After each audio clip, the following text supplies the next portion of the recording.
turned off, it's just no. That's 3. How many are we expecting? 6.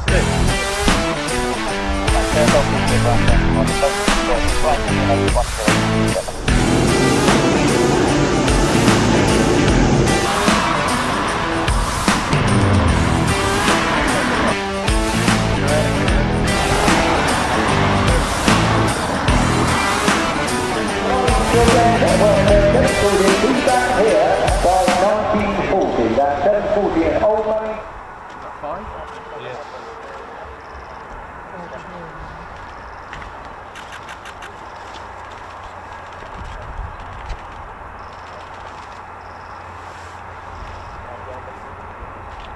I love it. It's called silent. Oh, you just hear shutter speeds.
Yeah, take off shots. Here we go.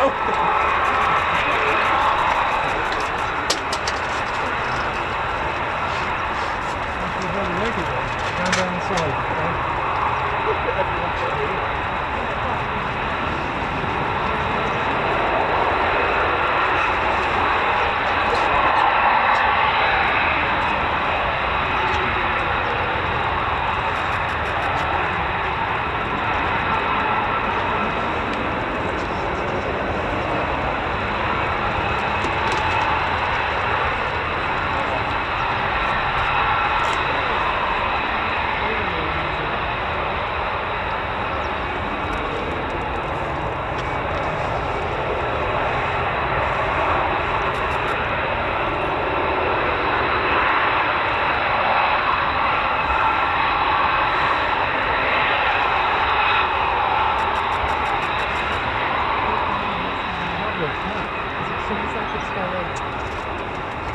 It's like a cat or something.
Well, ladies, gents, teddy bears, welcome to the Ted Coningsby channel live here at Lakenheath.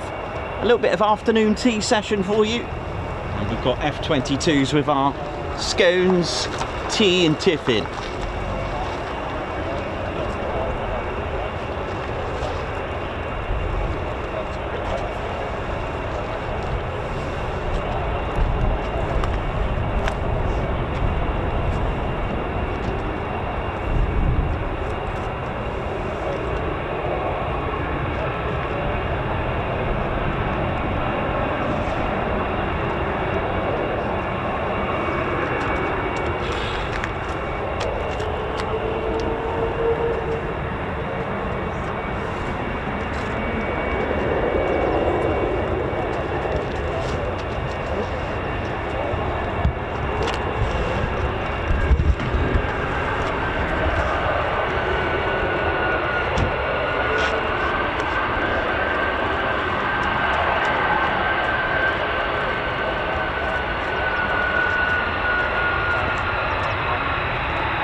Hey, if you just joined us, ladies, gents, teddy bears, don't forget to give us a thumbs up and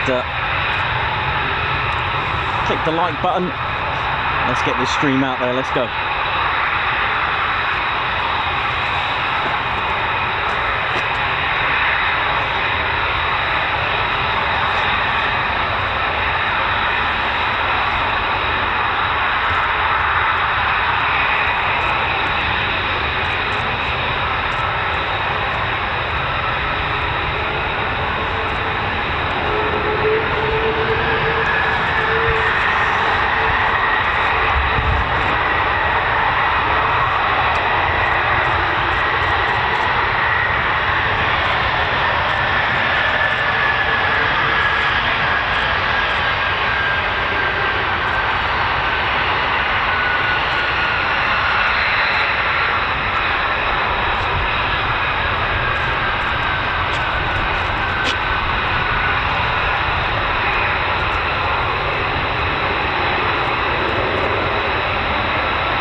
Look at this.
These ones are not going to be going.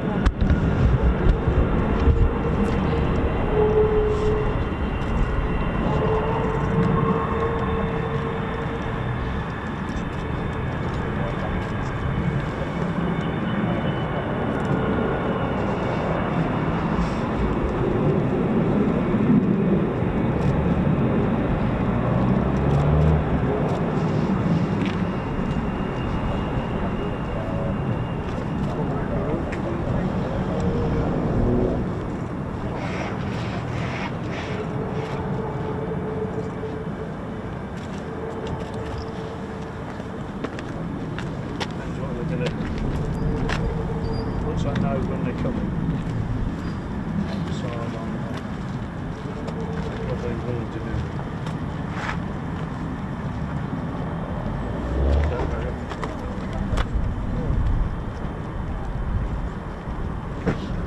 Beautiful. There we go. What a lovely start to this afternoon tea session. Right.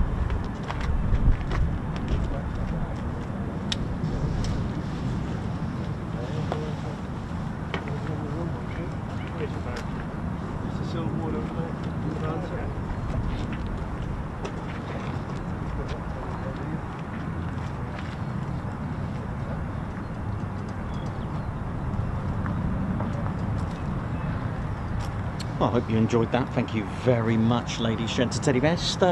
Just hang in there because we've got some potential arrivals. We don't know. It's always potluck with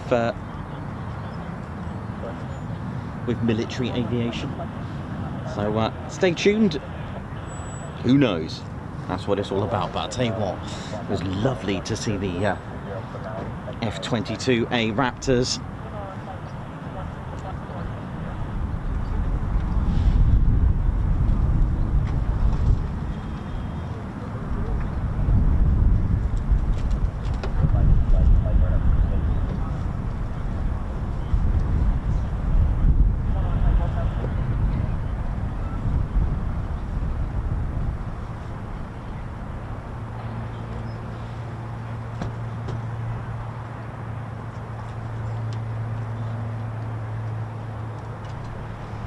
Thanks a lot, everyone who's tuned in. Welcome to the Ted Coningsby channel.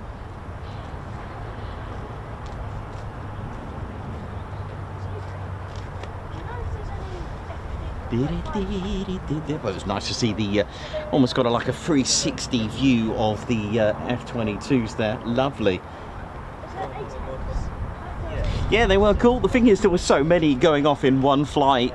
It's hard to try to get them all from rolling to literally pulling up into the skies, as there wasn't that much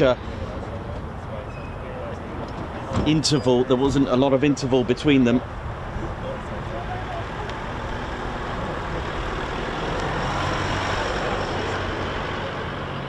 But welcome to the Ted Coningsby channel. Jay Porton, that's hilarious. Nice one. Thank you very much. And if you just joined us, enjoy the aircraft. No departure details, please, or any details of where they're going, what they're doing. Just enjoy the aircraft. That's what we're here for. We're here to enjoy the aircraft. If not, then why don't you work in an airport such as Gatwick, or join the Air Force. You'll find out more.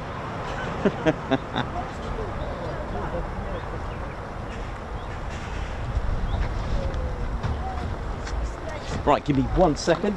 I wasn't expecting to start, as you can probably tell.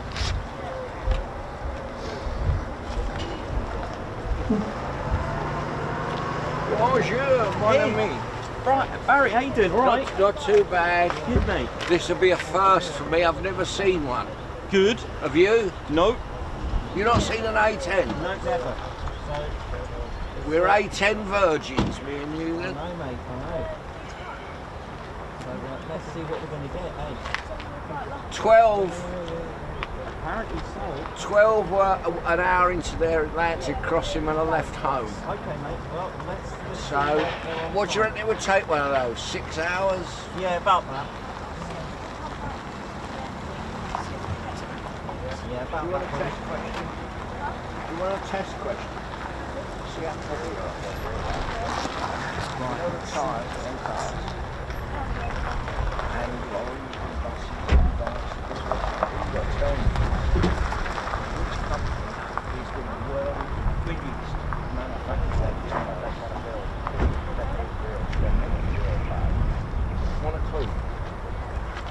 I'll bet you 100 quid. Someone will come.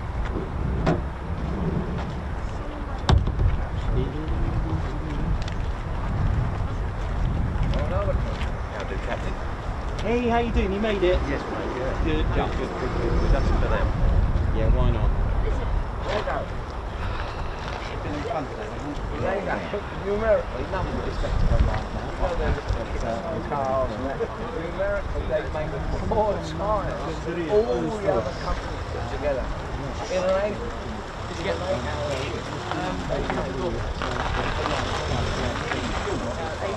No, just come off today. Oh, what, from the other day? Yeah. I remember. Oh, gosh. No, well, I tried to glue it today when I was away. Over the night, so we'll check and see if they're doing locals or not. It's been there.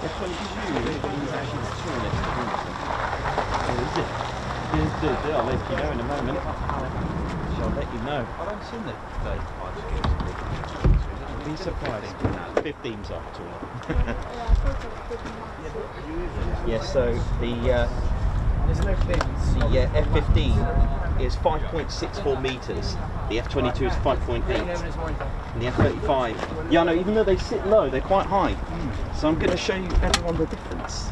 Let's have a little look before everything falls apart. Oh, Nikos. Hello there. Apparently the A-10s and their tankers have called in over British waters, or near British waters. Oh wow, okay, well, that So sounds good. Looking at about 7 o'clock. Yeah, that sounds lovely. Second lot's half an hour behind. Right, okay, that's fine. How we doing, ladies, gents, teddy bears? Hope we're all Yeah, good. 12. Keep your questions coming in. I shall get Ted in a moment to give you all the stats and details. There you go. That's all the aircraft. A-10 serial numbers are coming. Got all 18 Right, let's have a little look. So keep an eye on the altitude. here we go. So we got there's our F-15, and I've got all my little diagrams. Look how longer it is. And did you know the F-15E Strike Eagle was the same length? That's right, the same length as a C-47 Dakota. Someone's been asking about the stats. Now, my F-22 here is not to scale, unfortunately. It's quite deceiving. This one's not to scale. It's a bit of a this isn't to scale. So, but I will give you all the details in just a moment. So, I've got all the stats. I've even thrown in some extras as well. So the F-15E Strike Eagle sits at a height, I mean, it does have massive stabilizers, a height of 5.64 meters. Of the aircraft that we do on our show, the next one to that, second place, will be our F-22 at 5.08 meters. So, third place of all the aircraft that we actually, sorry, correction, surprisingly, sorry, I'll come back to that. I've just realised the Typhoon sits at 5.28 metres. So the F-15E Strike Eagle's first with 5.64. Our Typhoon, believe it or not, sits at 5.28 metres high. Did you believe that? And then third height is our F-22.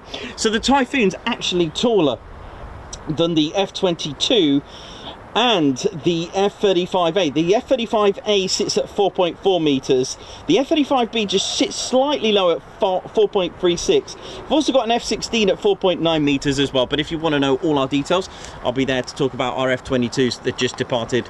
This has actually been signed by one of the pilots from the Operation Midnight Hammer. I managed to get I don't know what that means, but it obviously means something, so I've got the pilot to sign that when I saw them, fortunately at that time. So welcome. I wasn't expecting to start off with F-22. This is our F-22 Raptor that just went out.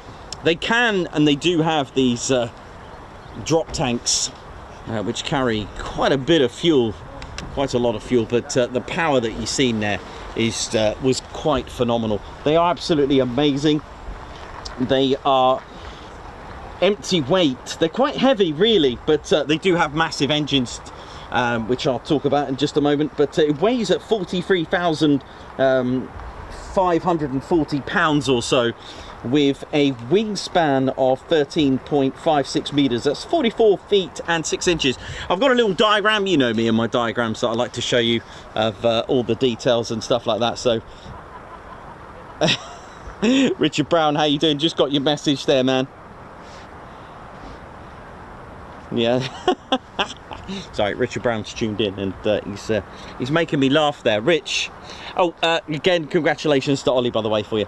So welcome to our F-22 Raptor that just departed. For those who don't know, it took its first flight 7th of September 1997. It was introduced into the operational world, so past its initial operational capability, and that was introduced on the 15th of December 2005. Developed from a competition, it won the competition out of the 2 prototypes, the Lockheed YF-22, that's right, against the YF-23.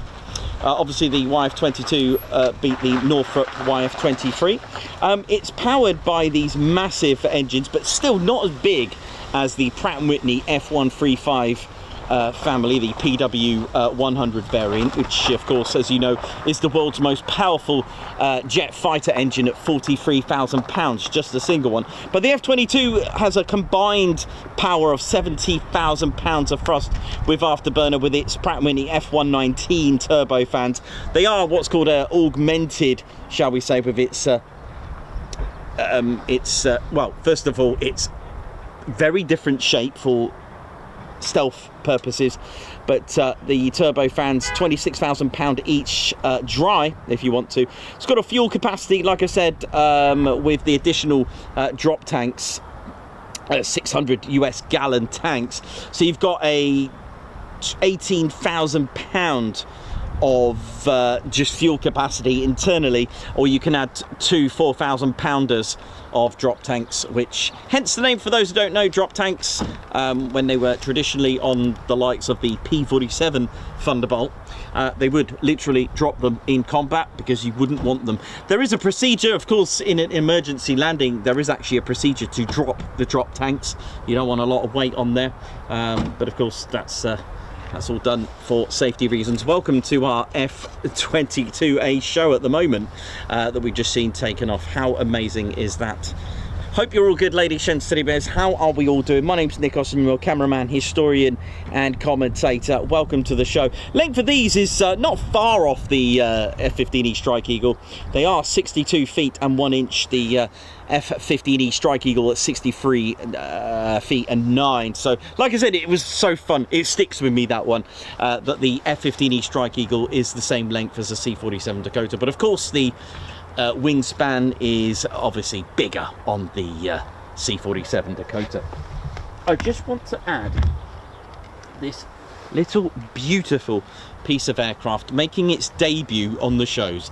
It is my favourite, very controversial aircraft. Speaking of Northrop, with Grumman Northrop doing that Smithsonian TV show of trying to build a replica of a Horton 229. Look at this, making its debut. Look at this. It is such a beaut. The flying wing, look at this. And the flying wing, I will be making a education on this. I'll probably get a few more different variants made as well. But there it is, the HO229. A lot of debate and about whether it was for stealth, but certainly one aspect is that it could potentially reach speeds of over 600 miles per hour, which would have changed the aerial, the aerial combat of the time of World War II. This would have wreaked havoc on bombers and the likes of the Spitfire and Mosquito, especially marrying this up with the ME-262. This would have been probably a very change of the tides for the air dominance of World War II. But look at this, powered by the same engines as the Horton, the ME-262, the wow, that would have been something, eh? That would have been something. And just amazing. The flying wing concept has been around since the, well, as far as I can trace back, probably since the 30s. With many other companies, especially even during later periods after the war with Armstrong Whitworth as well. But just quickly, powered by the Junkers Umo 004Bs, they had just short of 2,000 pounds of thrust. They were 1,980. For the flying wing concept, it's certainly something that I'm so fascinated by. Just to give you an idea, in 1940s we had for those that know these, we had the Northrop N1 F-22M in 1940. In fact, July the 3rd. 1941 introduced Northrop's XB-35. Also the N-9M by Northrop in 1942. In 1943, the Northrop YB-35. The Horton 229 began life flying as a glider concept first. That was on the 1st of March 1944. And there was also a concept in 1944 of having the HO, the Horton A-10, which would have been a 6-engine version, probably about the same size as a B-2 Spirit. The 229 was powered by the UMO 004s on the 2nd of February 1945. Took some test flights, but the second prototype sadly crashed and killed the pilot, unfortunately. 12th of September 1945, Northrop XP-79.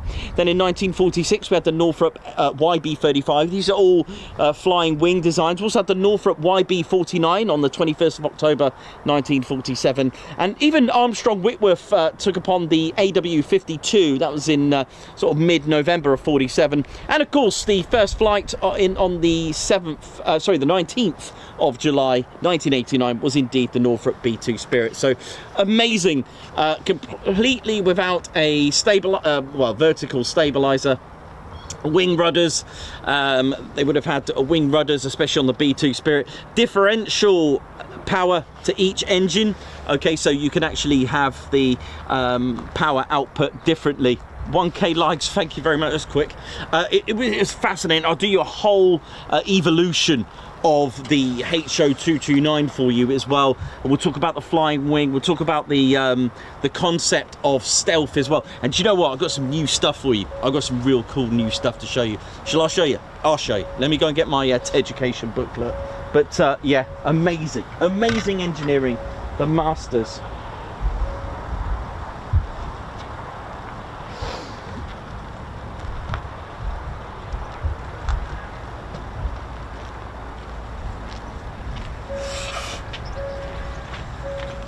Let's have a look what we got. Where's our drawing there, Ted?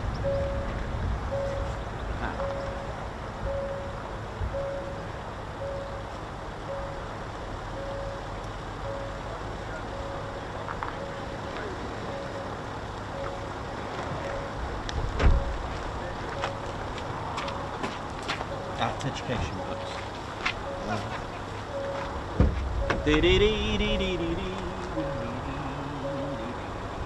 Right, let's have a little look here now. Let's have a look here.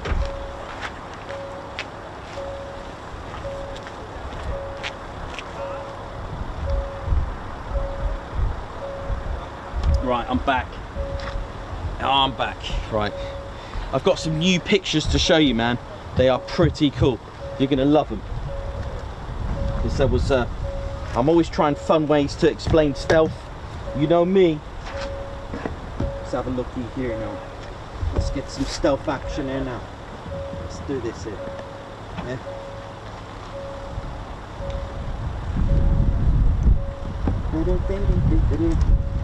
Let me get my F-35. This is our F-35A. These are stationed here at RAF Lakenheath, naturally. There are actually two types of aircraft that are stationed here and operating here naturally. Two squadrons of F-15E Strike Eagles. I've got the 492nd Fighter Squadron, the Mad Hatters, locally known as the Bowlers. They fly the F-15E Strike Eagle, along with the 494th Fighter Squadron, the Panthers, bleed red, the finest, meanest, baddest. Also got two squadrons of F-35As. Big shout out to the Grim Reapers. You know how it is. Oh.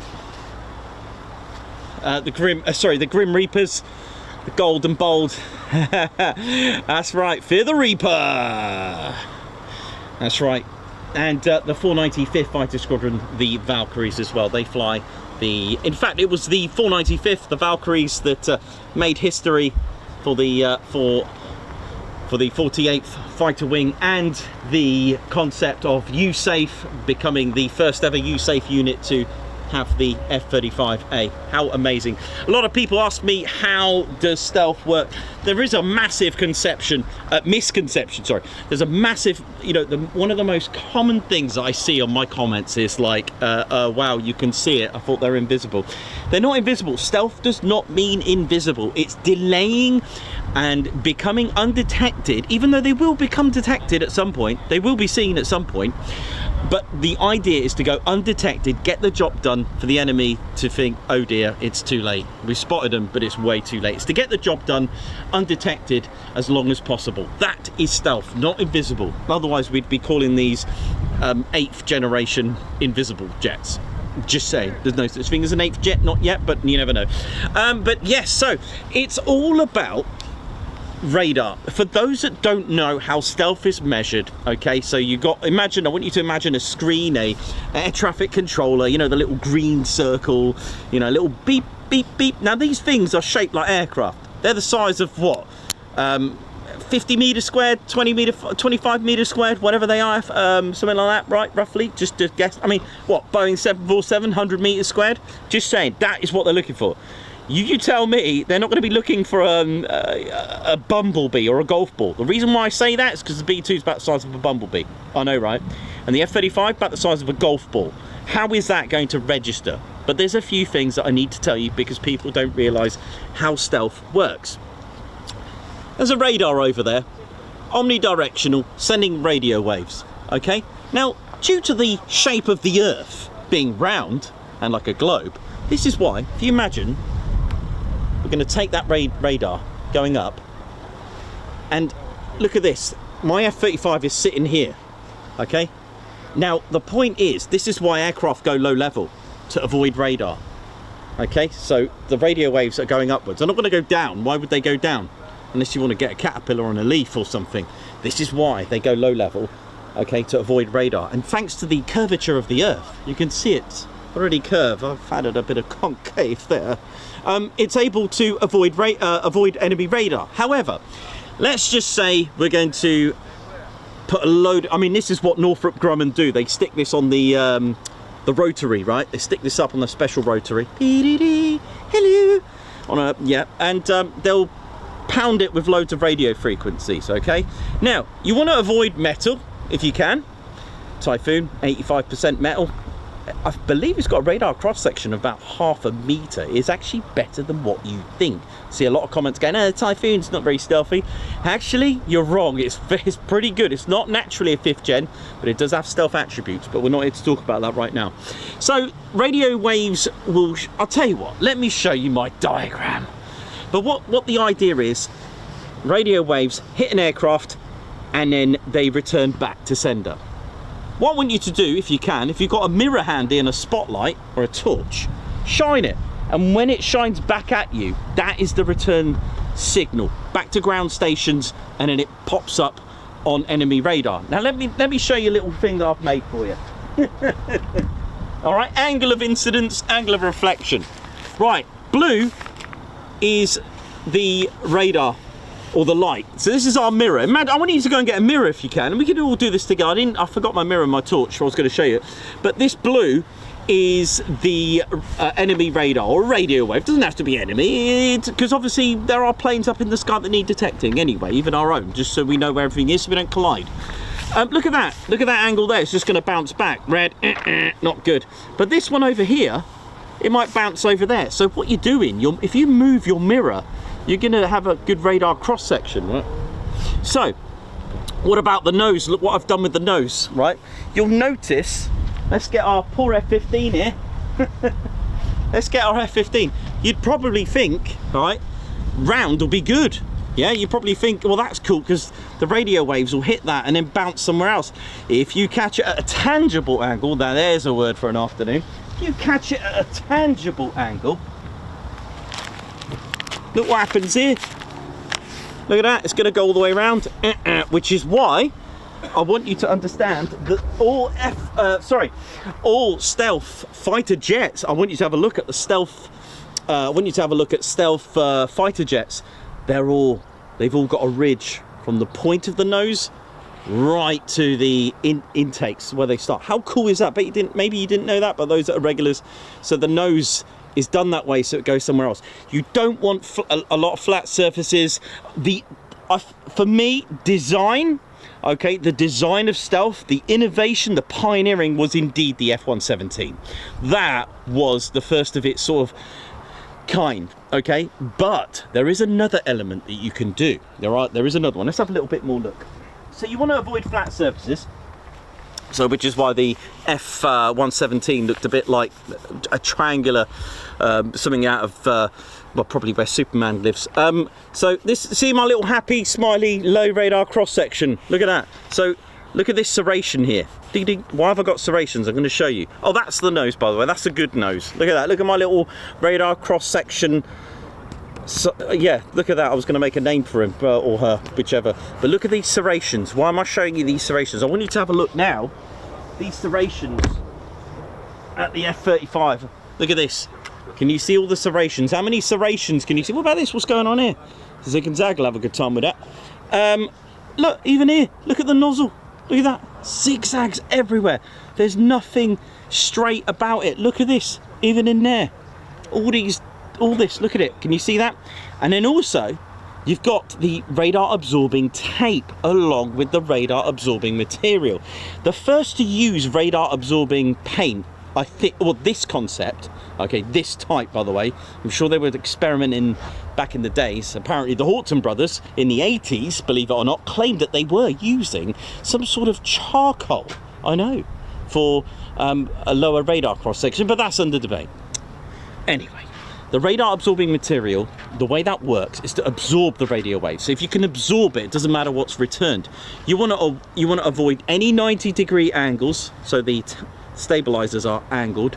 This trailing edge is because you can get a lot of drag. They'll heat up and it'll cause a lot of problems. There'll be more cooking like a baseball tournament, baseball competition, with the Red Sox and all that.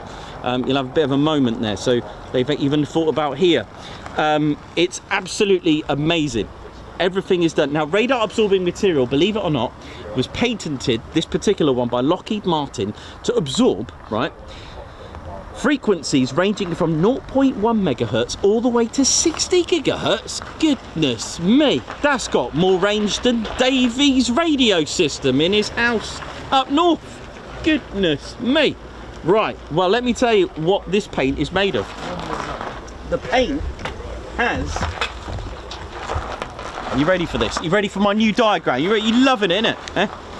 It's got this. It's got RAM, radar absorbing material. What's going on here, Nikos? So the first to use it was the SR-71. They're called, there's little iron particles, all right? Little iron particles called iron ferrite particles. So there's our really annoying radar waves, hitting our F-35 or, B-2 Spirit. These little round things here, they're not pizzas, all right? What they are, they're little iron ferrite. They're little tiny little iron particles. Now, one thing that was bugging me and I couldn't work out is that these iron ferrite particles actually start to heat up and they burn away the radio waves. Now, I thought, well, surely that will get picked up, the heat from it. No, it doesn't. I didn't know that the aircraft absorbs the heat. There you go. That is it. Proper. So there you go. The SR-71 was, I know, was probably one of the first to, or at least the first to try this out. And then as aircraft got a little bit more tech and, all this stealth introduction and all that kind of stuff, the F-117 and learning from that, the F-117, then you got the B-2 and all this kind of stuff. It's amazing. It's really fascinating stuff. So that's what I want you to have a pay attention of, because it's all good. Right, there's our catwalk. How are we all doing, Lakenheath folk? We're all good. Welcome to our afternoon tea session. Although it's probably evening, really.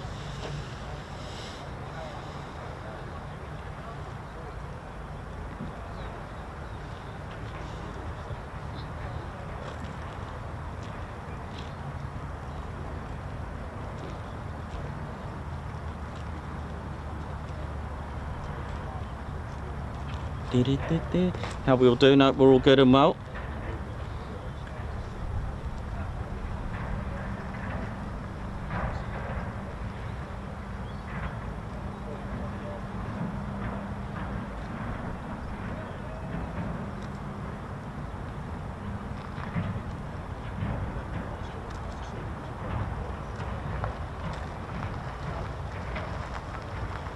Right. All is good. Right, I'm going to get our squadron leader Ted Coningsby on the controls. Now, if you're new to the channel, squadron leader Ted Coningsby. We are all hoping for, as you can see in the title, I have put question mark. Nothing certain in the military aviation world. Yeah, if it was certain, then we'll all be in trouble, innit? You know what I mean? There he is, as our squadron leader, Ted Coningsby, on the controls. Hope we're all good.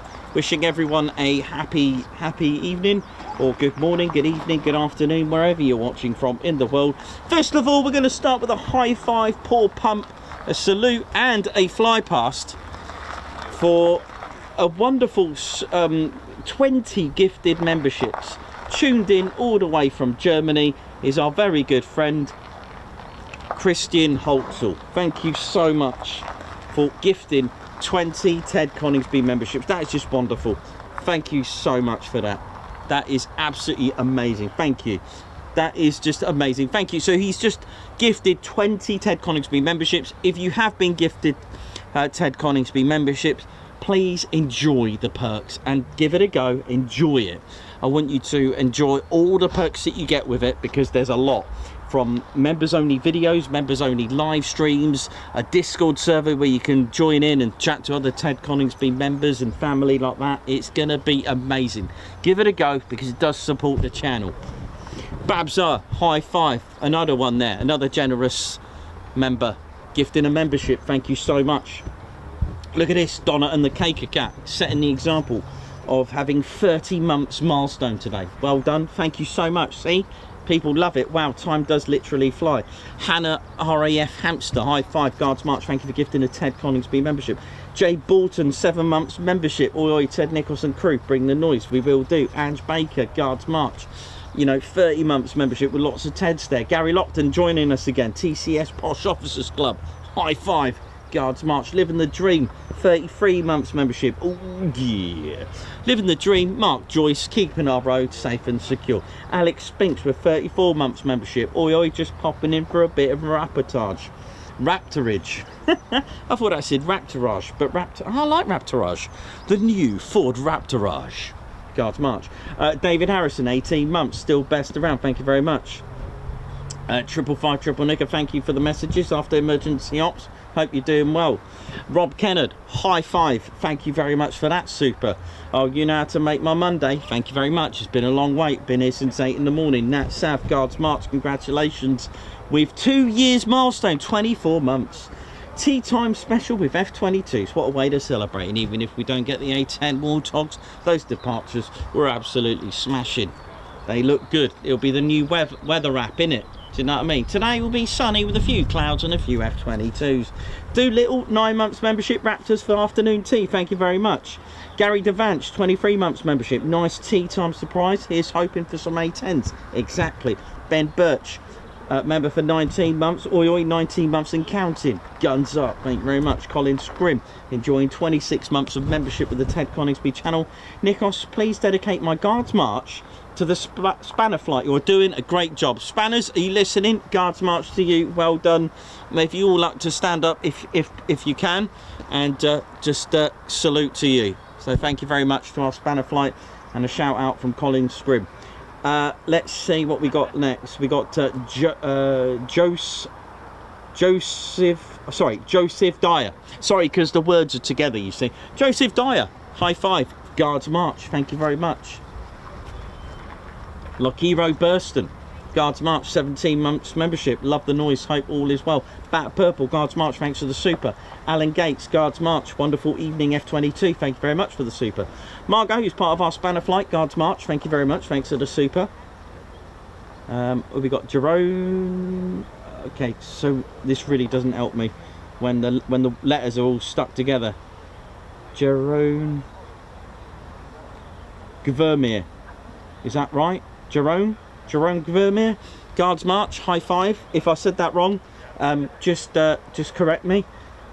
C-Sop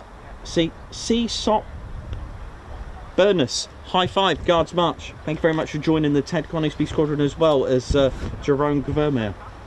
Also got Jez Warren with 31 months membership. Been a while. Got illness Went to Tatshall in September. Hope you had a good time. Anonymous, thank you very much for your 11 months membership. Let's ride. Philip Thorley, 23 months membership. Wow, 23 months. Love Nikos and his knowledge. Thank you very much. Chris Austin, 31 months membership. I love the shows. I love the education. Thank you very much. Lee Shan, member for 18 months. Yes, sir. That's right. Thank you very much. Andy Haynes was 71. Oi, oi, bring the hogs. Thank you very much for your 31 months membership. Also got Thumpo who's joined us. High five, Guards March. Welcome to the Ted Coningsby Squadron. Connor Fisher with 3 months membership. He's put oi, oi. And Dawn Mitchell. High five, Guards March. Thank you very much. You alright, buddy? Good. Thank you very much for that. I'll be on the show in just a moment. Just going to have a little look at ADSB, see where our little friends are. 2 have appeared. Have they? But it's not the A-10s. Oh. They're too fast and too high. It's the ones that were bringing them over originally. Okay. They're coming all the way here instead of turning around. Let's have a look. Do you know what I mean? How they usually go halfway, and then they turn around and go back to America. But they've pressed on. Oh. So I think they might be assisting in the drag tomorrow. Oh. Let's have a look. Did you say tankers, yeah? Yeah, 2 tankers have appeared. Oh, yeah, but I see. I think they're too high and too fast to have their Oh, A-10s yeah. open. I see that, yeah. Unless they're done, do you think maybe I they've think got... what's happened is because Mildenhall sent 2 up to go collect them, and I think they've handed off, and then those 2 have gone high and fast to get over here, and the other ones, the A-10s, will be back With the other ones? the Mildenhall ones. We're waiting to walk in. Okay. So time to go wait in the car. Yeah, no worries.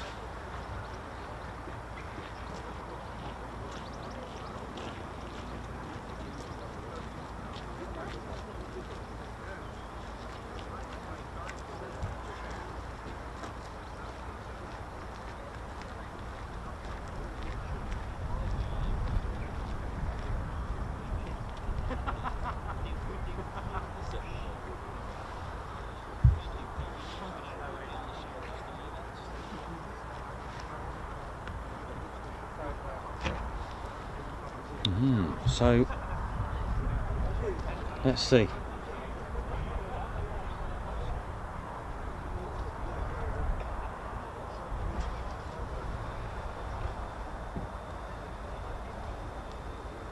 Yeah, let's see what we're going to get.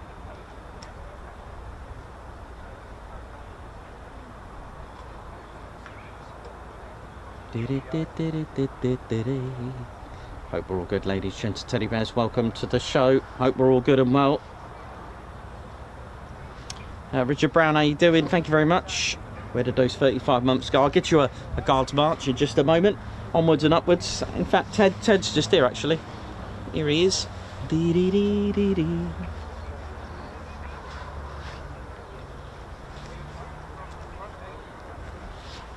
Here's our squadron leader, Ted Coningsby.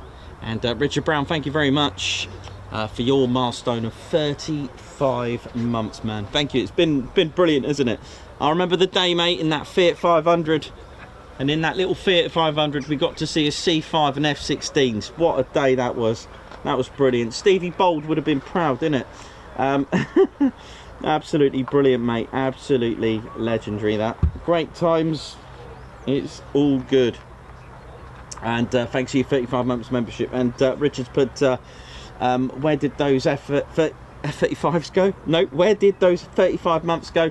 Onwards and upwards for the mighty TCS. Thank you so much indeed. Got a few more as well, so thanks a lot, man. Guards March. Karen, F-15E, 36 months. High five, Guards March.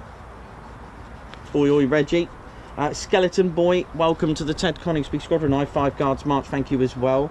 Aero Bar for 23 months membership, nearly 2 years. Thank you, Nikos and Ted. Member for 37 months is John Minter. Thank you, Spanner Flight, for a great work in keeping it all sweet and neat. It must be hard work. Bless them. Richard Blount with 31 months membership. Another month and another fab stream. Guards March. Arthur Jackson, wow, high five. Paul Pump and a Guards March. Thank you for gifting 5 Ted Coningsby memberships. A Guards March to you. Thank you very much. As you can see, the sky's getting a bit dark, but that's fine. So we have no idea what is going to happen. We are predicting maybe another hour and they'll be here. but we'll see. Let me just put some bits and pieces away, because when it gets dark, I ain't gonna see nothing. No one tells me nothing. Nothing. Huh? No one tells me nothing. I like that. One of my all-time favourite films, that's it, Hot Fuzz, great film, made in, a lot of it in Somerset, pretty cool. Here comes the rain as usual, because, you know, it loves me. Obviously did some sort of rain dance today, because I need a bit more rain on my shows, because I don't get enough rain on the shows. What was I going to show you? I was going to show you something. Oh yeah, let's go and get the old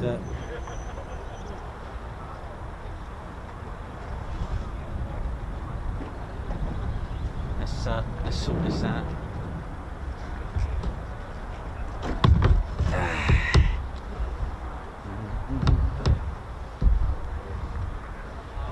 Here comes the rain.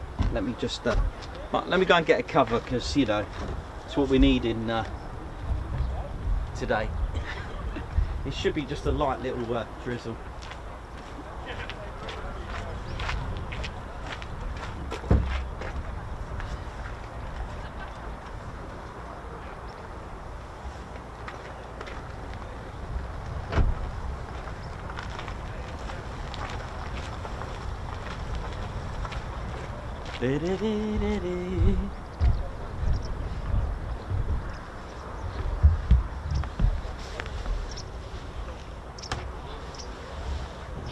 I don't think it's a lot of rain, it's only a little tiddly bit. I think it's almost gone anyway.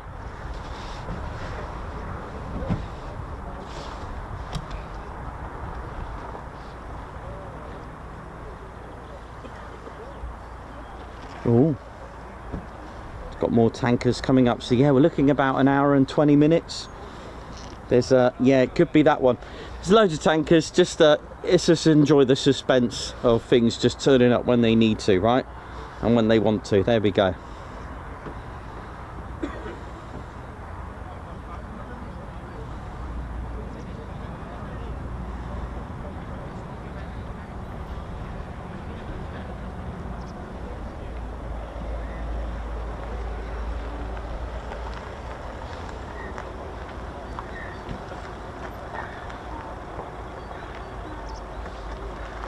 Has anyone lost a donkey? Because there's a donkey in the background.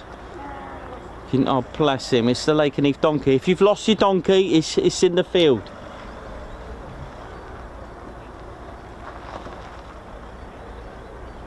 LEJ approach, Tim Gooch, Chris Wallace, Gary Inge, Walt Bailey, photos, Margot Baxdale and Gates.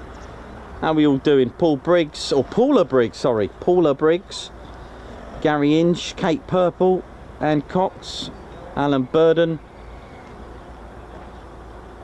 Hope we're all good and well. MDK 3192, hope we're all good and well. Davey, how you doing, man? Hope you're all good. Remco DeVray, Dave All. My members, how you all doing? Lovely to see you on Ed Butcher, Rod Moyes. You know it is. DCR Woody Boy, how's it all going? Hope you're all good and well. MWB Aquatics, Alex Raven. Gary Devanch and Rock Hard Donut. I'd love to see you all on here, but obviously I can't. 555 Nick Hancox and Christopher Neal, that'll do for now. Hope we're all good and well. I think the rain has just cleared now for a little bit. That is all good. So welcome to the show. For those who don't know, this is RAF Lakenheath, and it was built in 1941. Now it's sat bang in the middle of a tri-base system with a lot of history. Over the other side over there, with a bit of subsidence on the camera, is RAF Mildenhall. That was built in 1934, ladies, gents and teddy bears. First aircraft over there, about 5 miles in the direction of the backwards crow flying, was indeed the 99 Squadron, okay, who, well, first of all, 1934, when Mildenhall was built, 16th of October, may I add. 4 days later, the first thing was the Royal Aero Club's 71-hour winner which was a race all the way from Mildenhall to Melbourne, Australia. Jim Bob will be happy I pronounced Melbourne correctly. 99 Squadron with the Handley Page Hayford bomber, a massive biplane. It was colossal. Absolutely massive, this biplane bomber. I mean, we all think of biplanes, we all think of the Red Baron, the Sopwith Camel and the Snipe and all that kind of fun stuff, the DH2 and the Airco 504, and then suddenly, sorry, the Avro 504, get that right, Nikos. Yeah, so no, this was a biplane, it was huge. Anyway, moving on, 99 Squadron were operating there. 99 Squadron operate the C-17 today, they're still going at RAF Bryce Norton. 2 years ago, to my right, RAF Feltwell was open in 1936, got his first residence in 1937. They were flying the Harrow and then eventually the Wellington. Now, the Wellington is a bit of an icon in this area. Okay, because in 1938, 99 Squadron, that's right, the first to operate the Wellington bomber in 1938, and joining them with the Wellington bomber was RAF Feltwell, who began operations in 1937, but obviously transitioned to the Wellington in 1938. Now, Feltwell is 5 miles in the direction of the backwards crow flying at my 5 o'clock, and slap bang in the middle is RAF Lakenheath, which was built in 1941, and the first aircraft to operate here was indeed the Vickers Wellington bomber. There it is, look at that beautiful Vickers Wellington bomber. And it was the first to arrive here was all the way from Lossiemouth, number 20 operational training unit. That's right, they came over here to train the latest and greatest airmen on the Wellington bomber. Now, for those who don't know, the Vickers Wellington bomber, actually, let me tell you something. The Vickers Wellington bomber was the most produced bomber for the Royal Air Force. 11,461, possibly 62 if you count the prototype, made in 16 different main variants. I know, started life with the Pegasus, then guess what, Mark II out of Rolls-Royce Merlin didn't suit it, so they went to the Bristol Hercules Mark III and onwards. I know, punchy 1500 horsepower each engine. I know, it was able to do about 20,000 feet surface ceiling, 4,500 pound of bombs, and it had a happy reputation, really. It really didn't cause a lot of issues. It could take a lot of battle damage. You'll see these little windows over here. This will give you a little hint that it was made with Barnes Wallis's geodetic amazing airframe. It was like a lattice, a bit like this fence. It was made that way to be easy to assemble, take a lot of battle damage as well. And here's a little thing, right? Because it looked complicated, it even supplied diagrams for the factories to build them as well. Now, here's a little fact. Any Vickers aircraft beginning with W, so Wellington, the Wellesley, the Warwick, Windsor, all had geodetic airframes. I know, little random fact for you. It was even a world record breaker as well, but I won't go into detail because that just didn't happen here. But there was, the Vickers Wellington is as a record breaker for being the quickest to assemble and then flown. In 24 hours, they assembled one of these and flew it, beating the world record at the time of 48 hours. Ta-da! There we go. So 149 who were at Mildenhall came over here in 1941, and then eventually in 1942 149 Squadron and both 149 and 199 were actually operating the Royal Air Force's first ever 4-engine monoplane heavy bomber, the beautiful short Stirling bomber, which I'll talk to you about on our regular show here at Lakenheath as well. By 1943, Lakenheath, because Lakenheath was actually one of 3 satellite stations of Mildenhall. Did you know that? Newmarket Heath, Tuddenham and here were satellite stations. It was quite common to have satellite stations, and they didn't have to be quite close together either. I didn't know that, but there you go. What was I talking about? I have no idea, but this is a Victoria Cross base as well. Again, if you want to know more, Victoria Cross, Middleton, on our channel, it will tell you all about it as well. Cool, man. Thank you very much, Davey, for the update. Hopefully we can see A-10s in some form of daylight. Israelite, Bunny by the Gaslight, that one. That was a good one. That one, yeah. There we go. So the where was I? Yeah. So it served as a satellite station. There we go. Victoria Cross base as well for the Valor, November 1942, by the legend that was posthumously promoted to pilot officer, Ron Hume Middleton, VC. for his action and bravery. There we go. Right, it's getting a bit dark and dingy, isn't it? Goodness me. What's going on, son? Right, let's sort this out. Let's put that over there. Oh dear. Oh dear, what's happened here to that? Easy, easy, easy. That's it, bit of rev. That's it, you got it. That's it. Clutch, first gear, done. Go.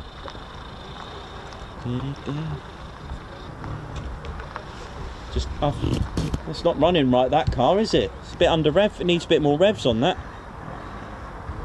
Oh gosh. Yeah, just adjust the idle. You'll be fine. There's a bit of my mechanic skills coming in.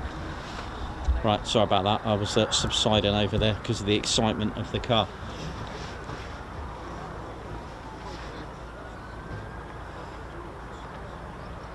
Right, let's have a look.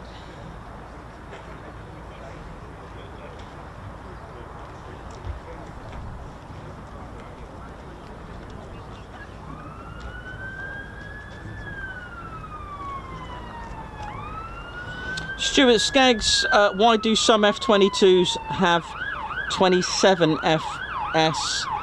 They'll be like they almost have like a boss jet or a flagship jet or something to represent a particular unit. It's not uncommon to have that. So you'll see that here. F-35s. How we doing? So yeah, it's not uncommon to have that. I don't know what's going on with my tripod. It's all good. Tripod problems. Committee. Yeah, so it's not... How we doing? My name's Nikos. Yeah, you too. Catchphrase. Yeah, it's not uncommon to get jets with like the fighter. Sometimes you can have the fighter wing, sometimes you can have the operation group. So there's the 48th OG. You might see OG, that's operation group. This what's the word I'm looking for? This organisation of having an air force, because this is the United States Air Force in Europe. That's what the letter E stands for. USAF, that's how you pronounce it. Here we are part of the 3rd Air Force. Here there are 10 units in the 3rd Air Force. Includes the 100th Air Refuelling Wing, includes the 31st Fighter Wing, it includes the Heavy Airlift Wing in Papa Air Force Base in Hungary, and so on. And also the 501st Combat Support Wing as well. No, it doesn't include the 7th, the 357th Special Ops Wing. I miss Mildenhall. I need to go back. Miss it. So yeah, just wait, patience, son. No, they're part of AFSOC, so that's why, you know. Anyway, where am I going with this? Oh yeah, so you got the 48th OSS, the Operations Support Squadron, and their nickname is actually Eagles. Eagles Ride. They deal with flight line, air traffic controllers, admin, flight crew chiefs, all that kind of stuff. Is a big thing that is to represent. And you also get a boss bird or a boss jet, an aircraft that represents. F-15E Strike Eagle has all 3 colours on the outside, I think, and on the inside, or they have just the 2 colours. Why is that? Why is there only 2 colours on the inside? I think it's the same scenario. So if you look at it at an angle, on the outside you got red and blue, and on the inside of the right stabilizer you can see all 3 colours, and then if you do it the other way you can see. Why is that? Because in 1994, all right, in 1992, all right, when all the aardvarks left, the F-11 aardvarks left, Lakenheath transformed in 1991 towards the tail end. It was a tactical fighter wing with all 4 squadrons reunited once again after 33 years. They were reunited, but again, tune into our regular shows, I'll tell you all about that, okay? So the F-111 aardvarks were retired from here. The 495th retired as well. So on the 1992, by then Lakenheath became the 48th Fighter Wing. They dropped the title tactical, all right, and so do the squadrons. You'll know this because through our history, the title of the wing takes on the title of the flying squadrons. I think I may have missed a little bit to tell you that you've got a wing and an operations group. The wing is the whole concept. Yes, the wing is a whole concept, okay? So it includes the 48th Medical, what up? You got the Fighter Generation Squadrons, the 48th Civilian Squadron Engineers, all that kind of stuff. It's a whole, but the flying component is an operations group. This stems back from a line of history from the, let's pick one, 8th Air Force. You had an Air Force, a division, and then you've got the wing, and then group, and so on, and it falls down to squadrons, and then from squadrons you can go to flights. Okay, now in 1992, because I get to the point what I was on about, and Stuart Skeggs, good question, they were representing the Eagle Squadron, that change of Lakenheath, the change, the boss jet, a nice little example where maybe the highest in command gets to fly it. I have no idea if that's true, but just giving you an idea. So in 92, 2 squadrons received the very first F-15E Strike Eagles, 492nd and the 494th. The 493rd had to wait another 2 years. They were inactive for a couple of years, probably training on the F-15C. So in 1994, they received the F-15C. So I believe that's representing the Eagle squadrons of the era of 92 and 94. And don't forget, the F-15 was really, if you think about it, was the very first sort of air-to-air combat aircraft for Lakenheath's 48th, that is. But good question. I'll be back with some more answers, hopefully, if you've got any more questions.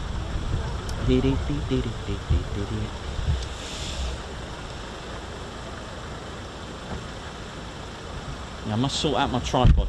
It's gone a little bit on the old subsidence, but that's all right. I'm here anyway.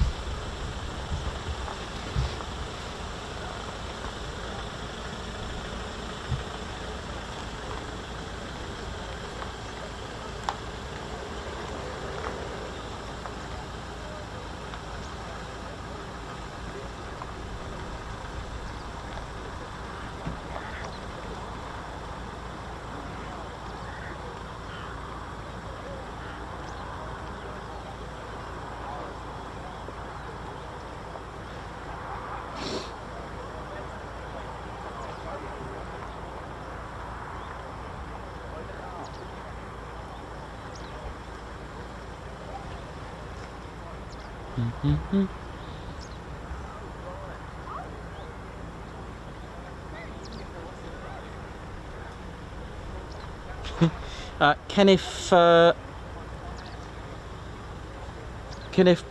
Noba, thank you very much. You're welcome, man. Do you want to have a look at something, mate? I haven't even done this. This is what we do. Look, there you go. Always. Look at that. Yeah. Now it is. Proper. That's how you do it.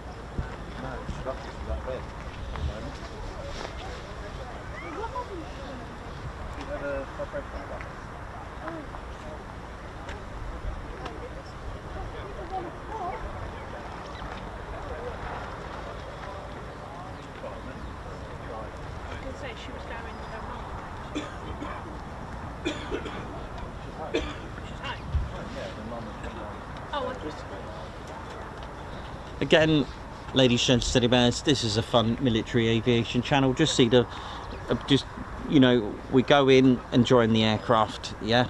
And no places, no faces, that's all it is. Don't worry about anything else, just enjoy the aircraft, because that's what we do. I appreciate it's a challenge out there, but obviously please don't mention any departure details, because they will be removed and we'll have to feed your dog. Just kidding on that, you know, I love pets. Feeding the dog's a good thing, isn't it? Anyway, Ed.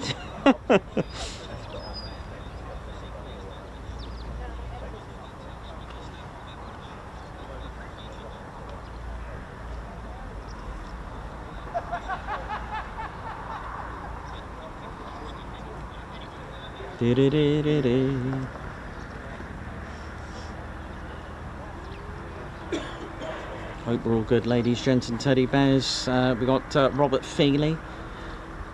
Wants me to say hi to a couple of his mates in the car park, James and Dolphin, wherever they are. Tones Plains, oi oi to you. Thank you very much, Kenneth, for the super as well. Get Guards March.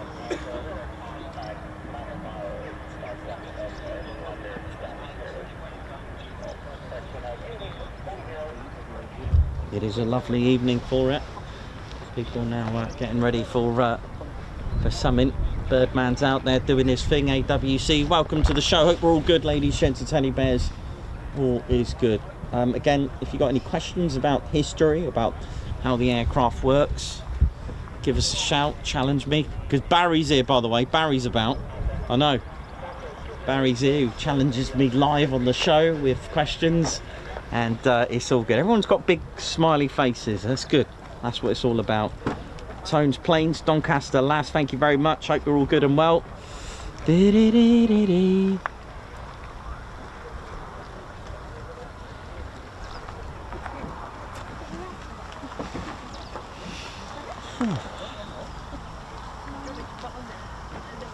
it's a little bit full. If you are making your way, there really isn't any parking. If you're very good at Tetris, you might be able to talk your way into it, but recommended park in the town and get a taxi here. Oh my word, I've just had a look to my left. Please don't do what the people are doing on the left of me, parking along the side of the road.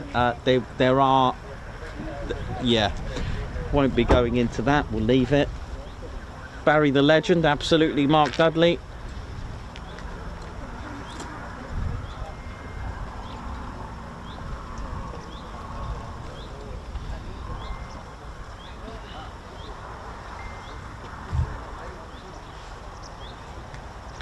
Lewis said, A-10, how you doing? Hope you're all good.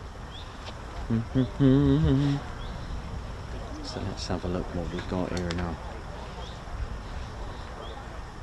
There's quite a lot of tankers popping up now, so yeah, it could be another hour. Could be another hour, which of course light is not on our side, so well, we'll see. We'll see what happens, eh? Light is not on our side, unfortunately, but a bit of rain. So welcome to the show, welcome to the Ted Coningsby channel. Thanks a lot there, Perry and his knowledge there. 1978 to 1993, the 81st Tactical Fighter Wing operated the A-10A from Bentwaters and RAF Woodbridge with the WR tail code. Nice. 1988 to 94 is the 10th Tactical Fighter Wing who operated the A-10A and the OA-10A at RAF Alconbury with the AR tail code. Absolutely. For those that remember Bentwaters, Woodbridge and Alconbury, it's a bit of a retro for you. I've never seen them at all. The only time I've seen them is on TV.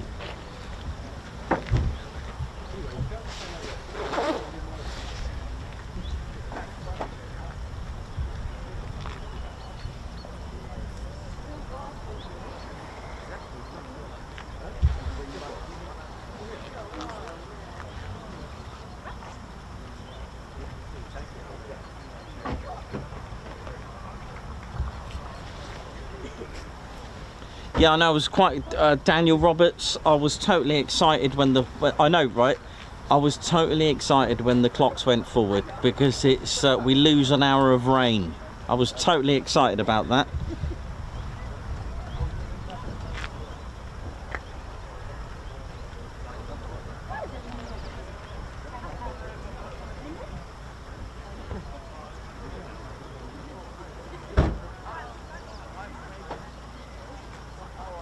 David Powell, evening. I saw you in Cornwall talking to Michael Barrymore. I know. David from Amberley, West Sussex. How you doing?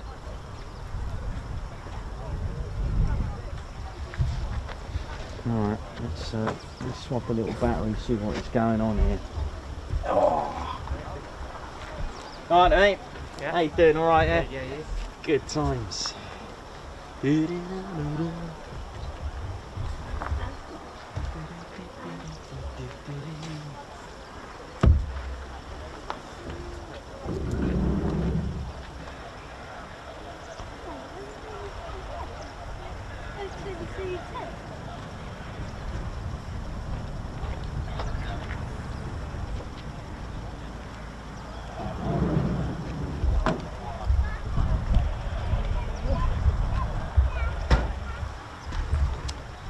So the legend and the pioneer of close air support ladies, gents, teddy bears, as we've got the A-10 on the screens for the thumbnail.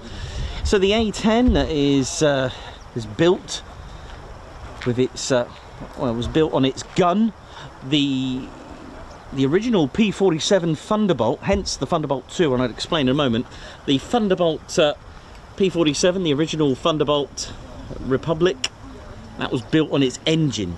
This and the A-10 Thunderbolt 2, they share the same role, because indeed with the 48th, in fact the 48th took part in every single major theatre and role and sortie and operation in the Second World War. They did indeed. They set sail. Just the 3 squadrons. Again, if you'd like to tune into our regular Lakenheath shows, we can tell you all about the history of the 48th, as you know. But the P-47 Thunderbolt in its role, because the RAF, the 48th, they were the 48th Fighter Group. They weren't a wing. If you try to find 48 Fighter Wing in the Second World War, you won't, because they didn't get wing status until 1952.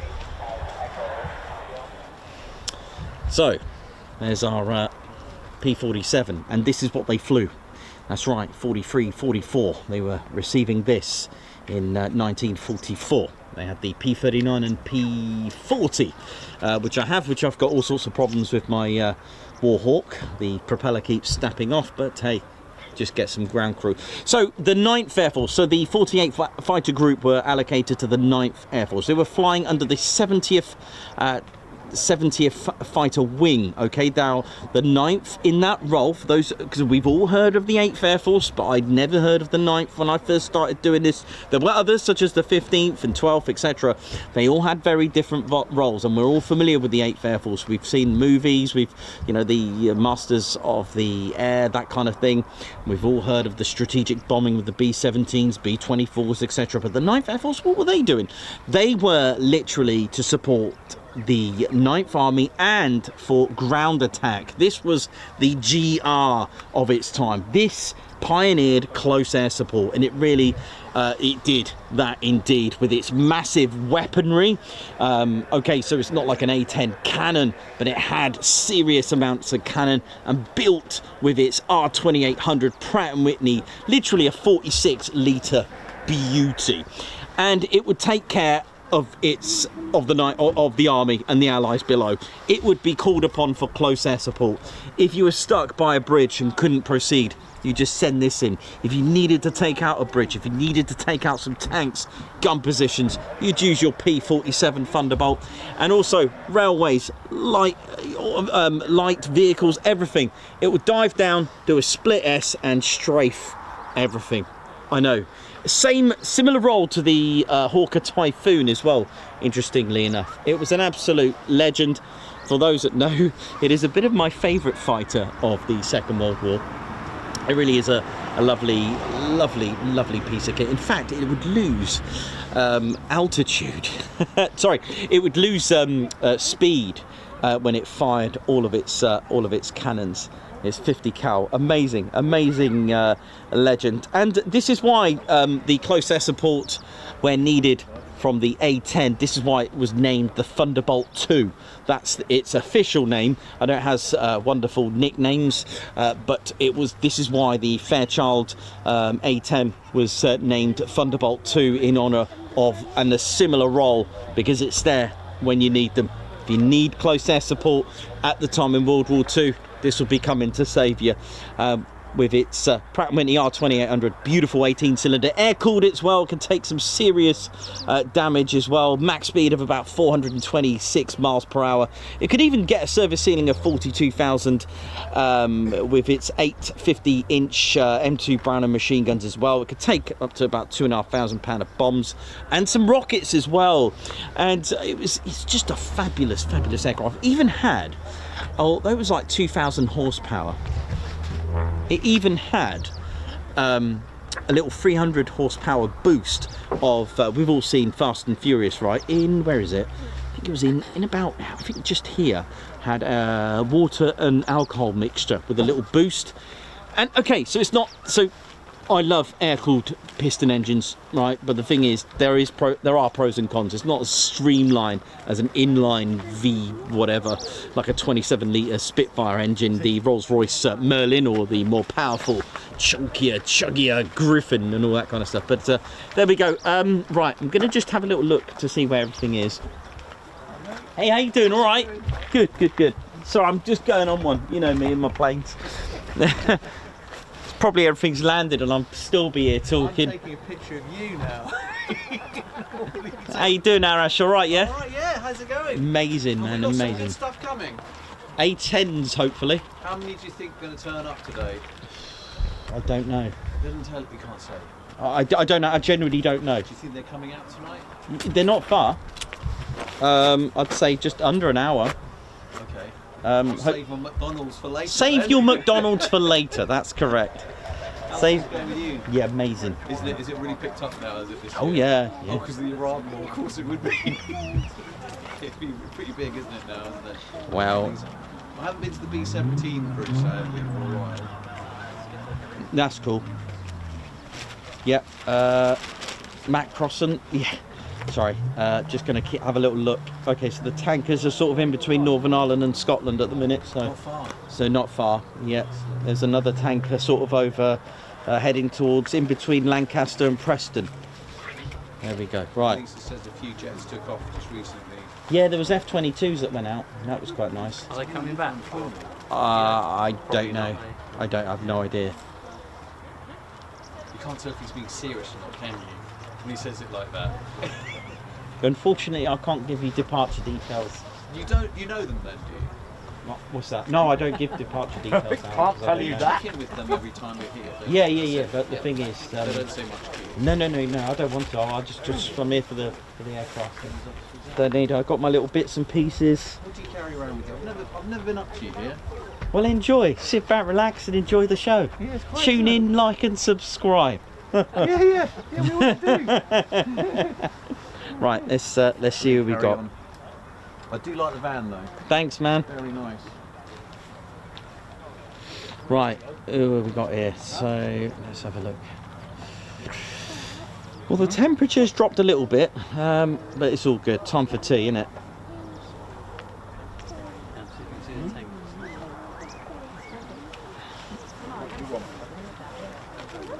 They're not far away.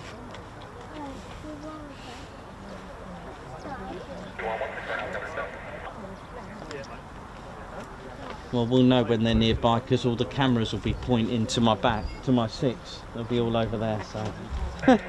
You all right, Lee, yeah? Good. Right, let's have a look, see what we got here. Video sound. Chris Bloxham, how you doing? Hope you're good. Thank you very much. Richard Brown, thanks a lot, everyone, for the updates. Joshua Haddock as well, thank you as well. Just a big shout out to Sunny D and Joshua Haddock and Davey for their for their close air support this morning. So thank you very much all day. So Sunny D from Fife, part of the Fife crew, and Joshua Haddock, Josh Bryce, thanks a lot, man. And Davey with the with an antenna that can probably reach Mars. Thank you, mate, for that. Lovely.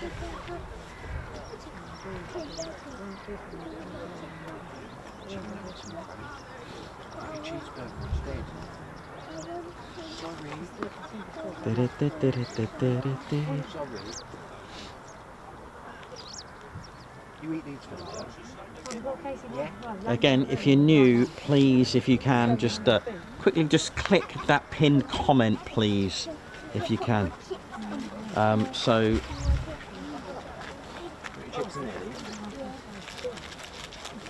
if you can do that, that'll be great. So no departure details, please. Thank you very much. There you go. There it is. Thanks a lot, Mark Brooks, who's just subscribed. Babs, how you doing? Right, that's.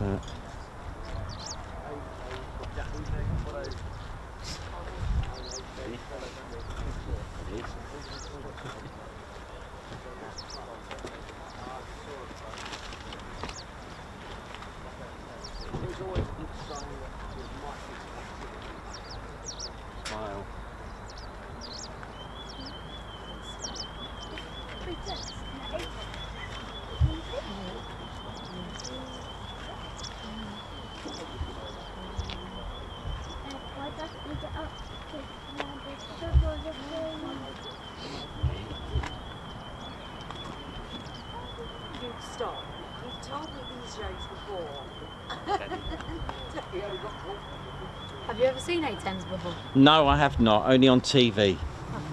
So I'd like to see them in more of a 3D, you know, real life. That would be quite nice. I can't wait. It'd be pretty cool.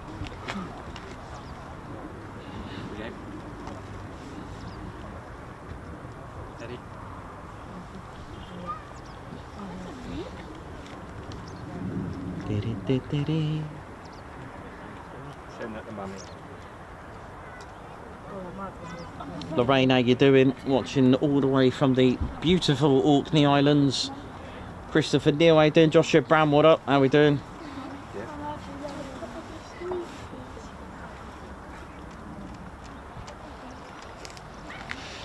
So, fingers crossed we got some sort of light. Otherwise, you know,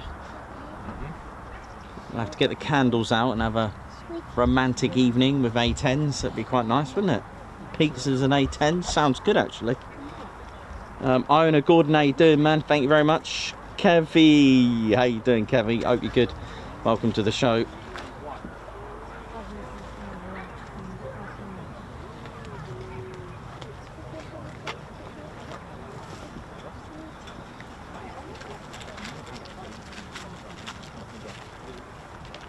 I think the American pilots should treat us all to a McDonald's. And that is the legend of Barry. There he is. Barry, you alright, man? I'm fine. What you got for me today? What question have you got? I'm egging him on now. This is bad of me to do this, but I know I know we've got a show to do. But Barry, it's almost like. Do you remember? Who remembers Bamboozle from CFAX? Hello. What German aircraft from the First World War? First World War. Yeah, was actually mentioned in the Treaty of Versailles. It was so potent that the Germans had to swear that they would never make another one. And it's not the Dutch Fokker, no, is it? No, this is no. Okay. Oh, you got me on First World War there, mate. Gonna give in? Measure shit. Fokker D7. D7. D7. D7. Obviously, the Fokker D1 was the Richthofen. Is Fokker not a Dutch brand? I think that's they why had a Dutch subsidiary. Ah, that's why I said I would have gone with that. Yeah, because they made quite a nice turboprop, didn't they? The Fokker Friendship. Yes. It was quite a nice aircraft. There you go. You got another one more? I'll take one more. All right. Come on. I got to get one. I'll tell you what, Barry, I got one for you, man. Go on then. Well, no, it's more of a fact. Any Vickers aircraft with starts with a W has the geodetic airframe. There you go, little. Oh, Wellington. Wellington, Wellesley, Warwick, Windsor. Windsor was the four. Yeah. Engine version. Yeah. There you go. Where did Barnes Wallis get inspiration for the bouncing bomb? I would say from skimming a pebble. You're very close. Yeah. Lord Nelson at the Battle Lord of the Nelson Nile. Battle of the thingy. That one.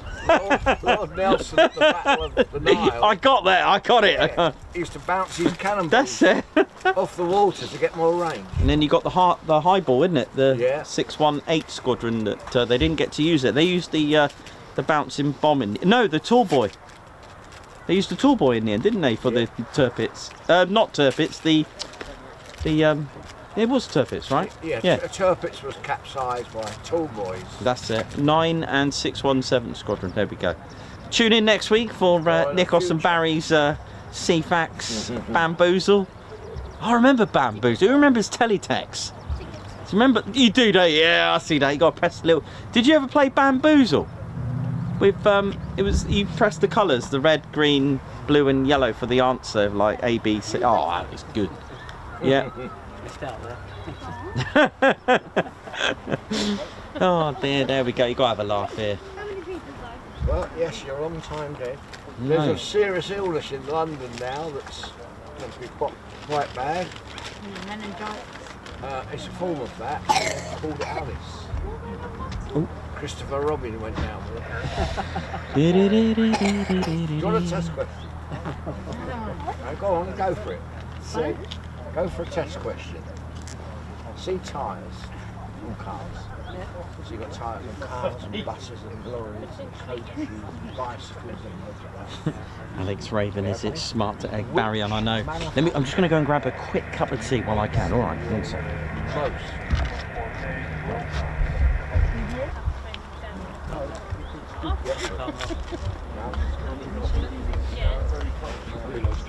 I'll give you a clue.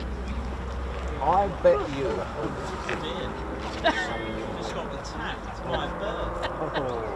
Now that's got to narrow it down.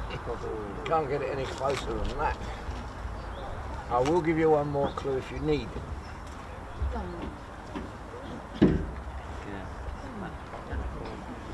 You're on the right line.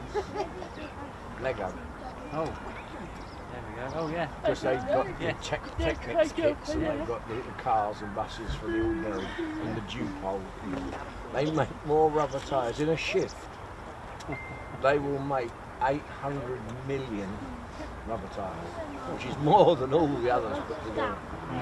Good that, isn't it? You can catch your friends with that.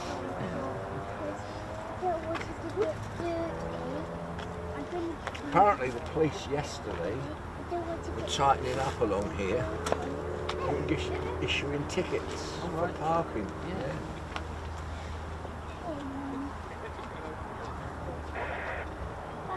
Busy tonight. Where's he gone? Where's our man gone? Gone for a cuppa. Has he? He's gone for a wee.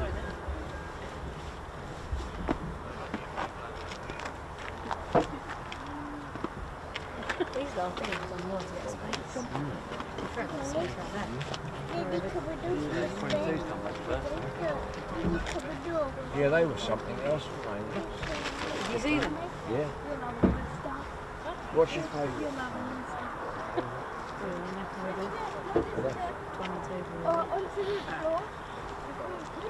Yours? Go back a bit. Look at the history book. There's a saying in the airfields, they used to say, if it looks right, it is right. And the Hunter was one of those aircraft that just looked so balanced and perfect. No good. Oh right. We no good with these fellas.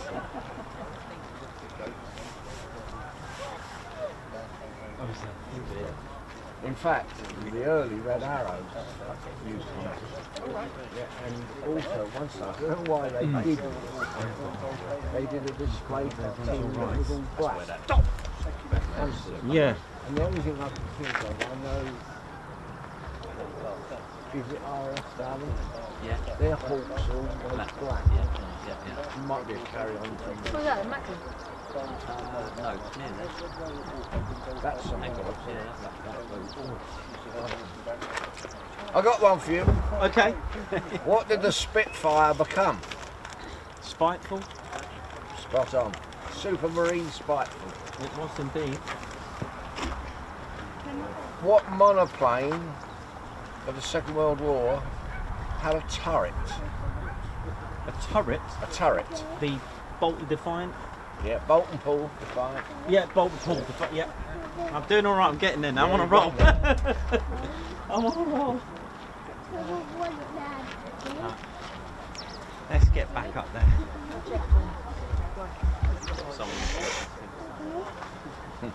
He's very knowledgeable. I try my best.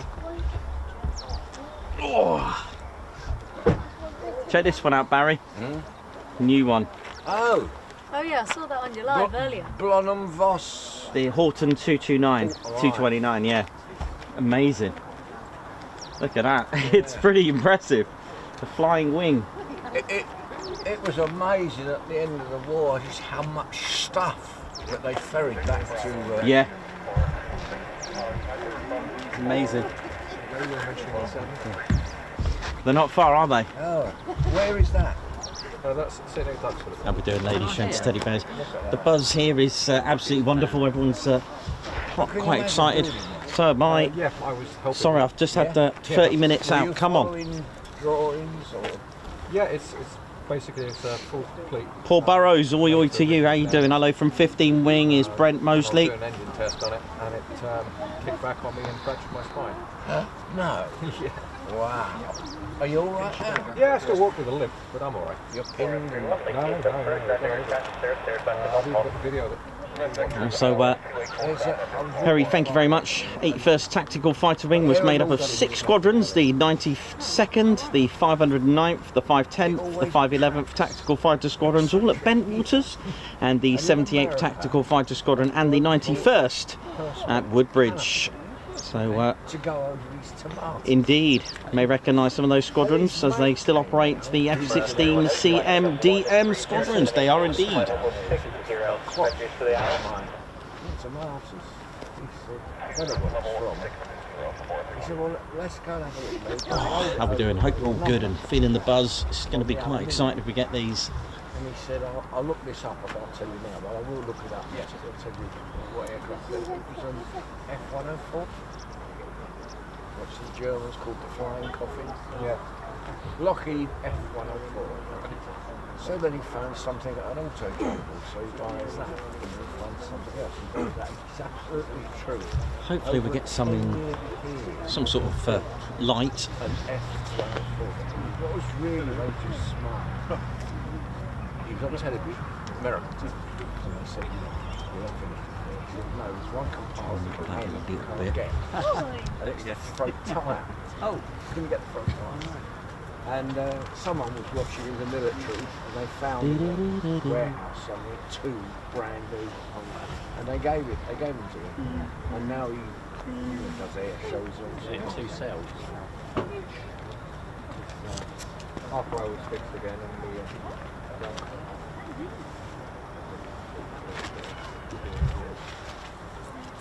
How are we all doing? Hope we're all good. Jake Jackson, thank you very much as well. Well, I do have a bunch of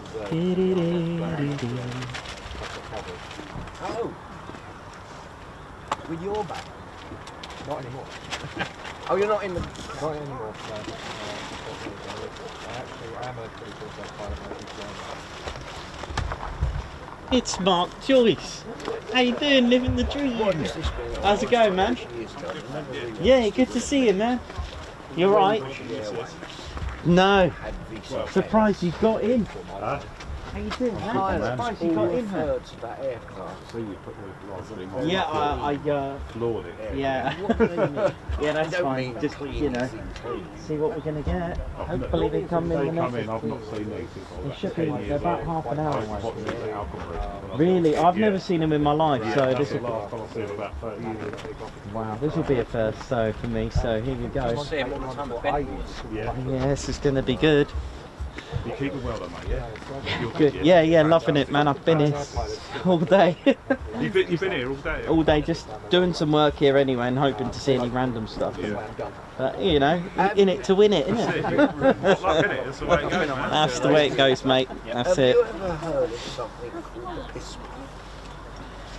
Probably ages ago. Yeah, he's a long time ago. What was the... There is, hopefully. Yeah, we had a bit here of downpour as well, so yeah. Well, they had a system that if you inject water into the combustion chamber and inject into Well, I hope you're all good, ladies and teddy bears. Hopefully in the next half an hour we will see our first ever, well for me it is, A-10 Thunderbolt 2, so looking forward to that. Greetings to you as well. You're welcome. 06S 85 M5. I don't know if you met anybody famous, but Mountbatten. Yeah, they're not coming quite yet, I don't think. Lots of things. He was killed on his boat. I reckon that'd be another. But his friend. And he was the chief petty officer on HMS Canada when he went down. And he said, we came up covered in oil. So I've come from hunting right next to him, Mountbatten. Really bad accident. So like the diver all the way around. They were literally Yeah, I hope we're all good, ladies and gents. Steady bears, welcome to the show. Always comes to this. Now he becomes friends, and every Andrew the cards It won't be too long now. I'm fully excited. I've never seen them before, so this will be a first for me. And welcome to the show, and a big shout out to everyone at the 48 Fighter Wing. Hopefully they all had a good day as well. As the sky starts to desaturate and give a bit of vanilla colours to the sky and a bit of gold. Ooh, yeah. Love it.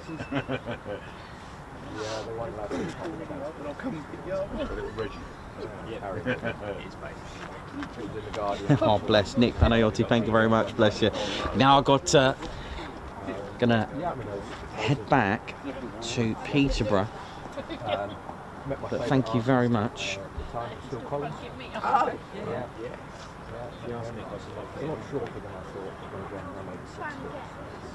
What was his group? Genesis, yeah. Have you also got access to YouTube and stuff like that? You want to look up Cadbury's. Just get another. Yeah, in the F-22. Yeah. And it was funny because they've got some like off-takes, outtakes.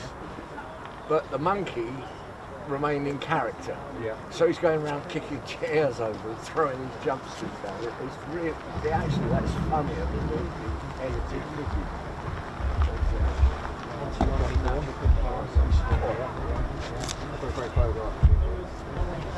How we're doing, ladies, gents, teddy bears? Hope we're all good and well. So you may have noticed the my cousin Ronnie's. yeah, on the and this is quite thick. Let me just show you this quickly. It's quite good. Oh gosh, don't want to do that. Let me just put it. And he said to me, So you may have noticed on my F-22 there, interestingly, it had the FF from the first fighter wing. That was quite ironic. Thought I'd show you that. But you may have noticed, and just the one roundel. I know, just the one roundel. Pretty cool. Obviously, another one of the. I think put that on the right place, under the right wing and under the left wing. Now this dates back to the Second World War. Of why the one roundel. Also, good old me checking out things on stuff and verifying if it's AI. AI cannot cope with roundels, especially the US Air Force roundel. You see, the point of the star or the pentacle, the pentacle needs to point in line. Okay, so it needs to be spot on and level and vertical. The AI stuff as that point there somewhere else upside down. So yeah, there is an occasion where you can actually put the roundel upside down. It's got to be straight, it's got to be level. So literally heading forward, that's the correct way. Look, see that? It's nice and level. Okay, the AI one was like that, and I was like, that's wrong. So have I done this one correct? Yes, I have. Look at that. Or have I? No, he's done that. See that? I've done that wrong. Look, it's upside down. That is upside down, I'm afraid. Done that wrong. I'm going to have to sort that out. But anyway, let me tell you something. Let me show you a little something. And you're probably wondering, Nikos, are you feeling all right? Yes, I am. Here we go. Look, there's our P-47. Again, correct. Look at that, just the one. Why is that? Let's have a little look at the evolution of the roundel. Ladies, gents, teddy bears, it gives me great pleasure to show you the full history. It's something I made earlier. This is the full history of the United States Air Force's roundel, dating back all the way to the 19th of March of 1916. I know. And this was the first ever roundel of the US Army Air Corps, by the way. Number 1 Aero Squadron flying their Curtiss JN3, Jenny as they called it, and that lasted until February of 1917, the first national insignia. Now, you see these two here, you probably think they're the same. No, they're not. You'll notice that the meatball is smaller and it's not touching. And I'll explain in just a moment. So on the 17th of May, taking on from this, they added a blue circle and a star, pentagon, and it was on the 17th of May 1917 to the 8th of Feb 1918. This is what they had. So the blue circle was added, the white star, a large meatball, almost connected to the inner pentagon, a flag blue as they called it, and a flag red. Then on the 8th of Feb 1918, so during the First World War, the Newport 28, you'll see this roundel. This was added next. Okay, that lasted until the 19th of August 1919 to avoid confusion with the German cross. You see, the First World War, if you think about it, was literally a battle between the noughts and crosses. Just a little something. You'll be able to see the 95th Aero Squadron, which our friends over at Mildenhall, the 95th Reconnaissance Squadron, their legacy, flying as the 95th Aero Squadron. You'll see their Newport 28s with this. Then they decided to change. Now, on the 19th of August 1919, they took this concept and actually had a, what's the word I'm looking for, measurements put in place. And this lasted until the 15th of May 1942. The meatball was smaller. In fact, it had to be precise measurement of 1/3 of the blue circle. The colours specified were insignia blue and insignia red. Now, in between this time, on the 26th of February 1941, the one roundel system was added. Let's have a look. Why? The A-10s are not far away. Let's take our Spitfire flying around in aerial combat. Look at those! Look at those roundels. Now, the Royal Air Force, they incorporated the two roundel system for identity purposes. But the thing is, if you were an attacking aircraft, okay, and the Spitfire was defending, if you were to line up, the weakest point is the cockpit and the engine. You start shooting in the middle, this is going to be in serious trouble. Now the thing is, if you want to get like a line of sight and a centre line, those two roundels flying in and out of the clouds, they actually gave you a centre point and a reference point and a line of sight to attack. So the United States Army Air Corps decided, and the United States Army Air Force decided to have one roundel because it was distracting and it was taking just for a split second to take hits on the left wing or underneath, on the right wing underneath, or still the left, but there we go. And that was the idea. It's off-putting to the brain just for a split second, but that split second, it wasn't to save paint, it was to save a life. So all the hits could be on the wing instead of the pilot or the engine, okay? And that's why, so if these were flying, your eyes are going in the middle, it's already doing something to our brain. But on here, our eyes are focusing on that one roundel as a distraction method. There we go. So A-10's not far away, probably about 15 minutes away. Now, just quickly, in between this period, of course, the United States did not enter the Second World War until after the attacks, excuse me, of Pearl Harbor. They were neutral. So you would see this flag, the United States flag, 1939 to 1941, a neutral flag, I'll go with that. On transport, neutrality, that's probably wrong as well. On aircraft travelling to Europe. I thought I'd add this in. They were really important and they're still flying this today. The Civil Air Patrol, 1st of December 1941. The red propeller that you can see here was removed during the Second World War, probably to do with Japan, right? In the end, 15th of May 1942, they omitted the red dot. Hey, why is that? Well, Japan, right? So they got rid of the meatball, 15th of May 1942 to the 28th of June 1943. Then during an operation, Operation Torch, October 1942 to 43, inspired by the Royal Air Force's vivid yellow roundel added, to say, hey, we're friendly. The thickness was changed. It was omitted from top of the wings though, but it was used for the North African theatre of operations, the Allied invasion of the French North Africa. So they added this, you'll see it, but it was only for Operation Torch, if you ever see the yellow. All right, and then we started to add a bar. The reason for that, bars were added for visibility. They found visibility, as in shapes, were a lot more affected than actually messing around with the colours. But they did add a red bar, okay, the 28th of June 1943 right up to August 1943, bars were added, but in the Pacific operations they got rid of the red. They didn't want to see red. But in the end they went with this in August 1943 on the 14th. They went with all blue. There was a slight lighter blue on US Navy, so they got rid of that. And then of course the latest and greatest, 14th of January 1947 to right now, which was 9 months exactly before the official US Air Force was born, because it was indeed the United States Army Air Force, the classic United States Air Force star, all right, the insignia, the national insignia. You'll also see in 1973 F-15s in the Ghost scheme, they actually emitted the blue bar. You may see it if you put in F-15A and have a look at the roundel, you will see that the blue is emitted, so it's just like a white bar with a little red light. It's amazing, pretty cool. But there you go. So there you go. While we wait, a little takeaway for you. So I don't think they're far. I don't know if anyone's ever told you you look just like the Queen. No. Right, let me just check. So how are we all doing? Hope we're all good and well.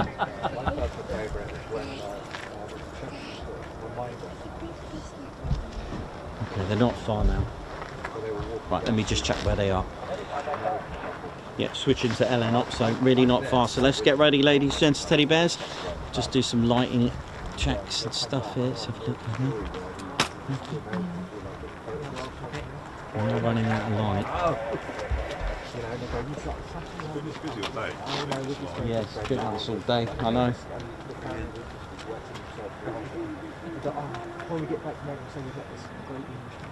I like the way I found my own mistake on that roundel. Did you see that?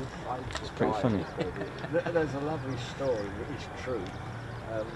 Where they were coming back from somewhere, her and Prince Philip and their guards.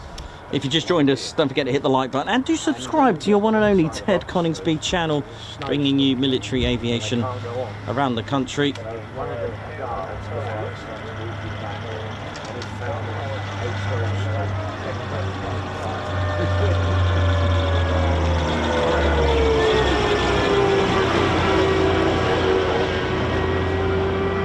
big thank you to all of you who have subscribed tonight. Thank you very much. And of course all our regulars and subscribers and our amazing members. Thank you very much for supporting the channel.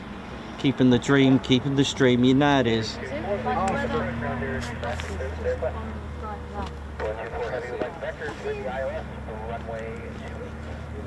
I don't think it's... He's going in the middle, right? Yeah. But what is it? That one's landed, but these two are above. But this Italian bloke owned the bread and breakfast, and what I think is lovely. I just hope there's enough light. He had a signed Christmas card every year from Philip. So she never forgot on that cold Hello, winter's night. calling from your bank account.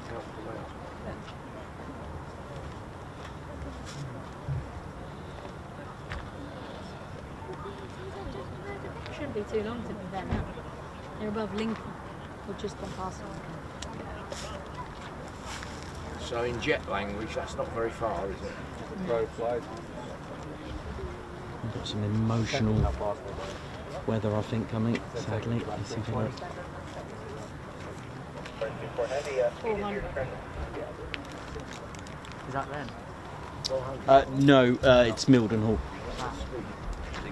They're still doing it. No, it's tankers.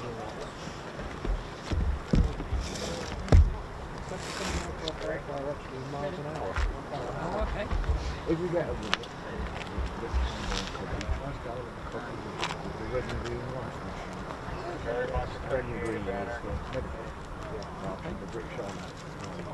And it's about their escapades on South Georgia and on the main. And it's unbelievable. The first boy was the rookie, and he's assembling out of a box an 88mm. Oh no, it's good, isn't it? All lit up like that. It's lovely, the catwalk. Let's one go. He's got a little PlayStation joystick and he's in control. He says to the sergeant, I think I've spotted behind on the south side. I've been in this situation very many times and you do get a degree of paranoia. You think you've spotted it. He said, if you really believe your position is compromised, he's assembling a bloke. He does. He gets it. It costs about 14,000 quid a round, and he takes out one soldier. That's the human behind it. In the campaign, it's referred to as the 88mm anti-personnel. Quite funny. And there's one there where they're operating on South. I don't know what we're going to see of the second cell. Maybe I'll just get this first 6 and see how we get on. Yeah, just needed now. Now would be a good time. This is the maximum. What would their top whack be? What was the top whack of an A-10? Sorry? In knots. In knots, isn't it something like 600 and... Whoa!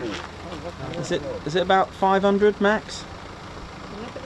These were the ones that were in the F-22s. Should we find out? Let's have a look. Yeah, they said earlier that apparently the ones that were in the F-22s... 439 miles per hour. 430. Yeah, max speed 439 miles per hour. They were saying You can cruise at 340 miles per hour. and then they would rejoin the A-10s and then It's got a fuel capacity of 11,000 pounds internal. Wingspan 57 feet 6 inches. Length 53 feet. Hey man, how you doing? Not bad yourself. Yeah, good, thank you. Am I late? No. It's pretty good. People all over there. Ah, no, Coming in, it's it's pretty crazy. cool. The F-22s did take off, mind. I did see that. Yeah, it was pretty good. That was nice light for them, but I'm not sure about tonight in the A-10s. So, never mind. Just do what you can in it. Yeah, cool. Well, mate, I'll suck it in front of that van for a minute. Because obviously they're on the route. There's no parking all the way up there. People are on the road. I'm not going to be one. I'm not going to be one of them idiots that park up on the side of the road on the bird. I'm not doing that. It's gonna sell. Have you got to Anhedral? Well, people can park behind mine. I'm not going anywhere. I'm guessing no. I feel like that scene out of Crocodile Dundee when he walks across the train station.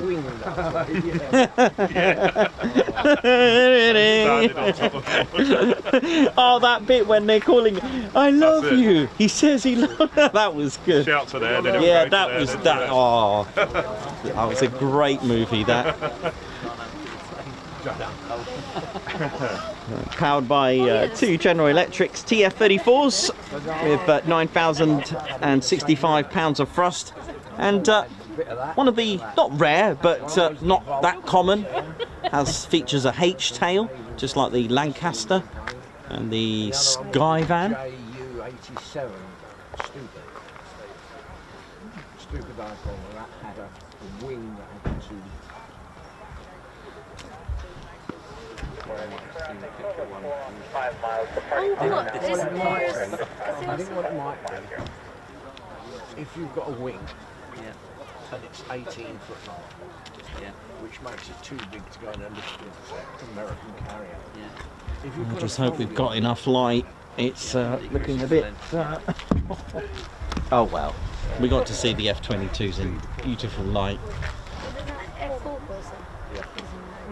It's got that romantic feel, just need a few candles.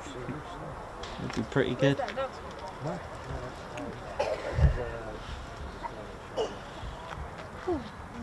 Fly them?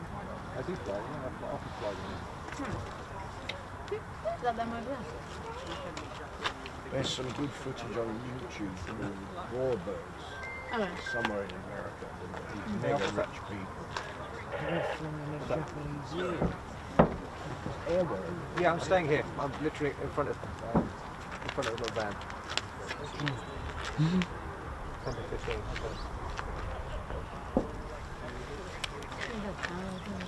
No, don't worry about ringing me again. I'll be able to see them myself from here, won't I? So where's you? What's your location? Yeah, that's them over there. All right. Look, I'm looking at them. They're literally close. Just want to be offset too. This bay, the tower. Yeah, on the definitely. very- They can't be far now. Yeah, no, I can see a few people there, but you should see behind me. There's a lot of people over there. He's got all the aces in the visual. Alright, cool. I mean, they could be, yeah. Yeah, don't one face. Yeah.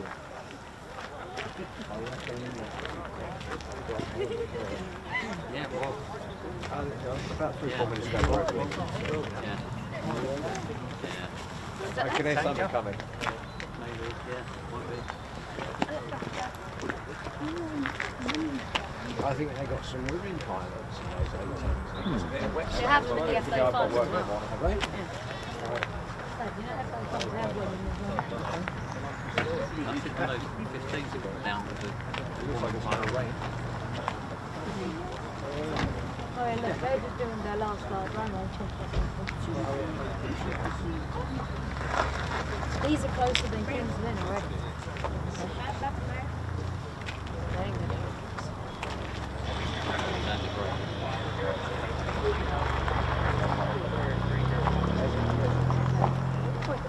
What was your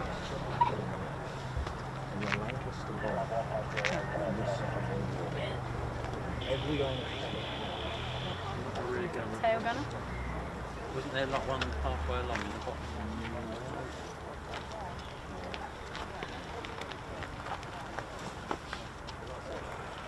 We can get it in this digital.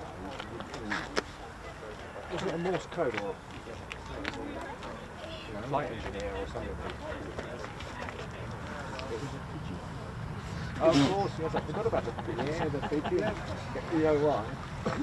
Boy, they were shocked. So it's going to actually crash. They can put a message on the pigeon's leg. Chuck it out the side and we'll go back to where he... And it's on spies as well. I remember reading it. Yeah, I remember. I can't believe I forgot about that. There was 49 sleepers in this area. I don't like looking at that cloud. And they caught 6,000 feet. every one of them, German spies. Is that how they caught them? Pretending police officers. Police officers. And they arrest them, take them to a police station, and they'd make out the green picture. And they'd say, can't get this arrest at all. So they said, well, what's going on? So they don't know at first, but it's something E-N-Y. Do they know English word, but something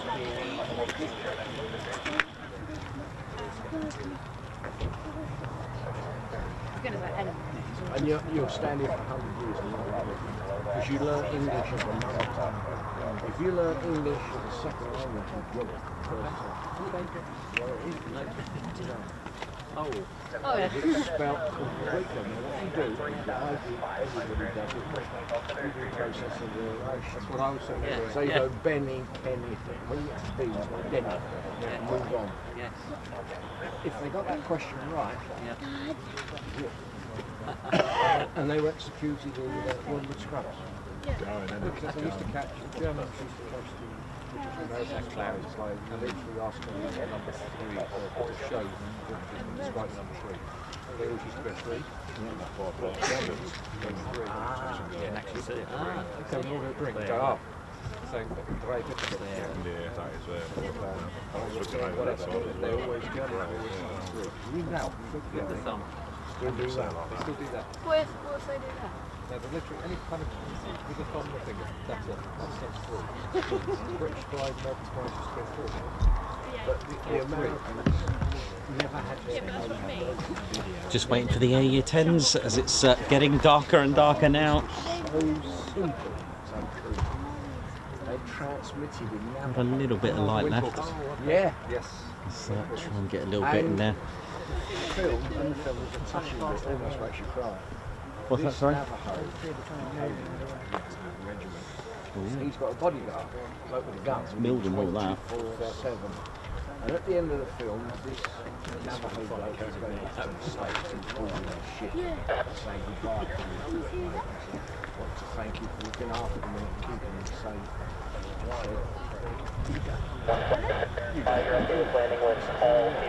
So,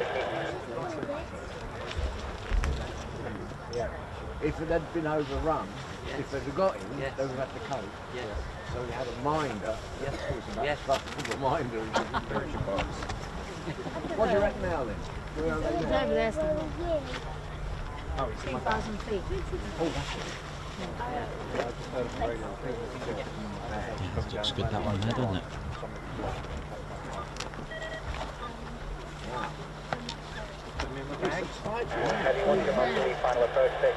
Have these A-10s ever been? Yes, I saw them. I saw an A-10, the first time I saw one back in '96. Oh, that's what I've got. Oh yeah, that's what does it. So no, literally flying from mid to late 90s. No, it wasn't here. It wasn't English. I think it was actually invented. Have you hunting a bear? It's in the woods. And you know he likes cheese. What do you call that? Duck. Come on, bear. Come on, bear.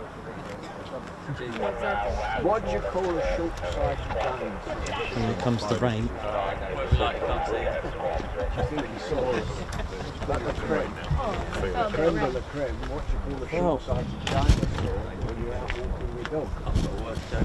This is the world work. Oh no, it's starting to rain. Well, for Christmas crackers, it's filling that. Have you got it? Do you know it? Do you think he saw us next? It's starting to rain now. Yeah. A little bit. I used to love the Fighter Squadron, the world's most dangerous boat. And it was so powerful. Dying afterwards, so Well, hopefully they're, like I said, I did put a question mark on the, on there. Hopefully they're still coming. I think a lot of it today would be illegal. I think the last half decent comedies was that little Brit. Yeah, the only gay in the village. Yeah. The family. Yeah, you could have got a bit of A bit of Armored Car movie.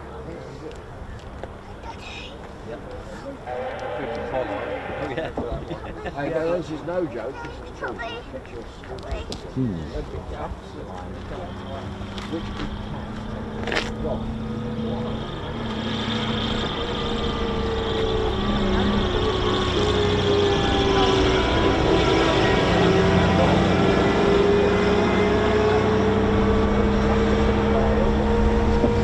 Got a little bit of rain coming there, so we just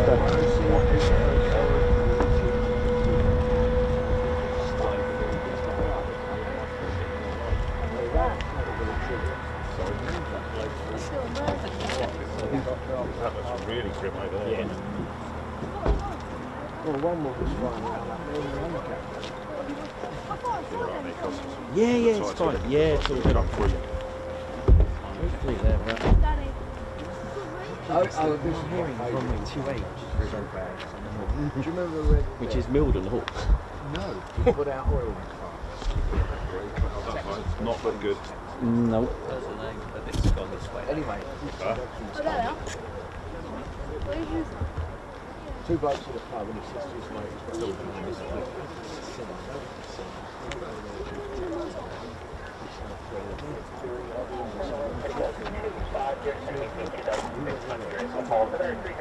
Grenadier. Grenadier. Killing. He's a bit deep. Yep.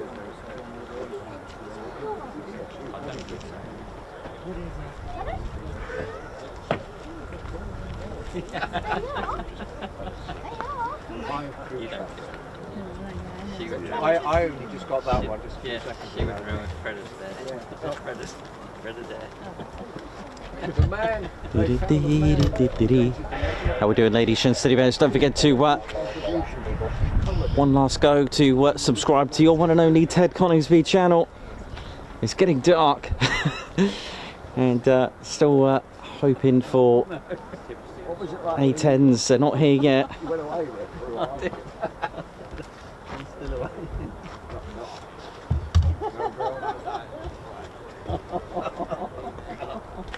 That's a good one, you know, explaining. How far behind did the A-10 stay behind the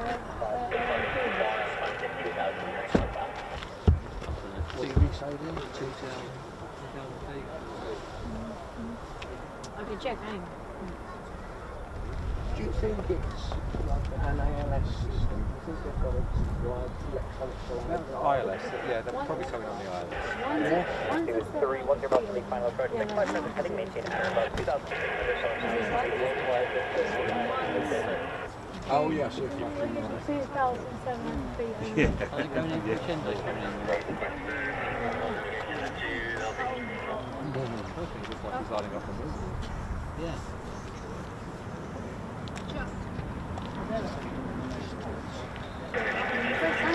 They're not. That could be a tank. They don't have jet engines, do they? Do you remember a comedian called Val Doonican? Oh wait, no, it has a passenger plane. Yeah, that's it. Oh yeah, that's still jets through there.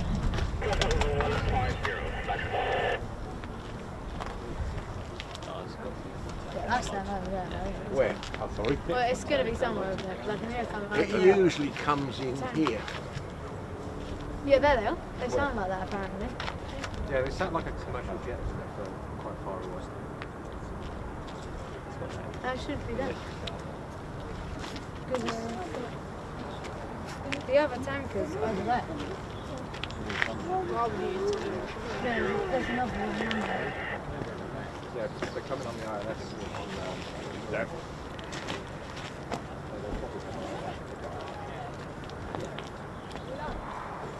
Yes, they have, because I've seen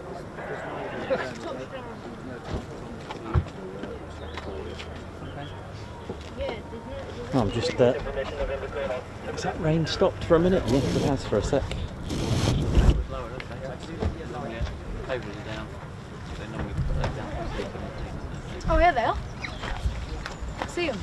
Look. Yeah, you see the lights. Flashing lights. Are we good? Yeah, no, they are quite faint though. Give them a minute. It's only the lights are like that. I was going to say, I sound a bit like 20. Yeah. You see it, could you? sorry? Just the lights. Yeah. Yeah. I wanted to shoot a couple of rounds. They'll do a running break. They'll just come straight in. A bit lower. I wonder what kind of separation they have.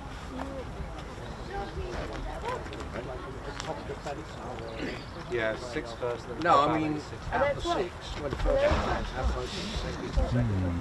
Not sure where they are at the minute. Normally about 30 to 45 seconds between. Because I know on commercial jets, especially ones like Heathrow, sometimes I've heard pilots complain that you pull back the Yeah, wait there. wait turbo. Yeah. Careful, Monty. Get off the cut. Get off the cut. Yeah, both of them are already. My friend sent me the accident report, Dutch one of the 737. The crash going into Schiphol, Turkish Airlines. If you read that, you'd never get on a plane again. Well, hope we're all good, ladies and steady bears, and still with us. It's a bit of a late one for us. We will be back tomorrow. Not here, but with another show to do. But And they selected that site to read the Ted, are you here again tomorrow? not here. No, I'm at Coningsby tomorrow. Oh yeah. landing lights. What the computer decided to do was to put I must confess, I did hear Tabor 7.1, but started reducing I'm pretty sure it said ILS 2.8, but we'll see. removal called flare. So you can just fill out the sky. Yeah, I installed it. Yeah. Oh, he stalled it 3 times. I don't know. And apparently, I don't know, but a jet engine, apparently you can't wind it up quickly like a piston engine. It has to spool up. That's correct. So, Yeah, there's that tanker coming in now.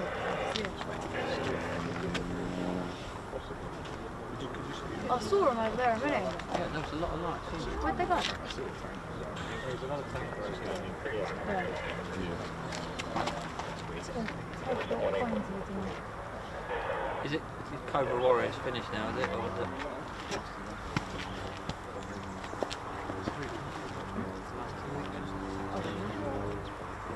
You're at school now? Yeah, he's got his son. Yes, 2 weeks old. I was going to be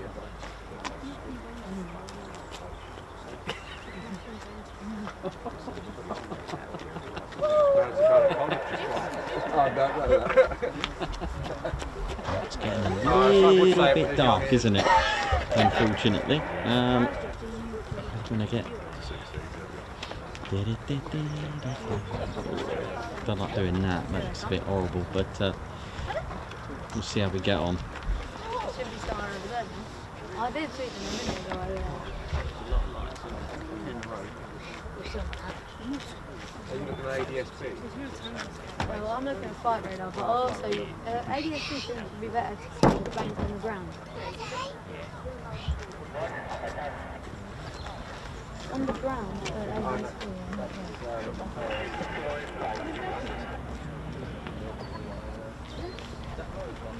Well, luckily, you've still got a fair bit of visibility. Yeah. It's not dark front. At least they're not going to from the ground.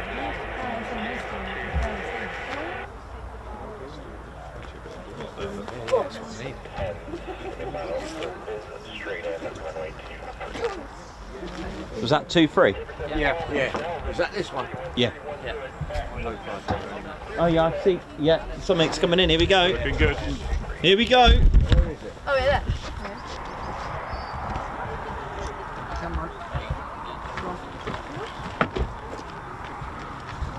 I think I'm alright with the light. Is that alright? Is that going to be alright for you?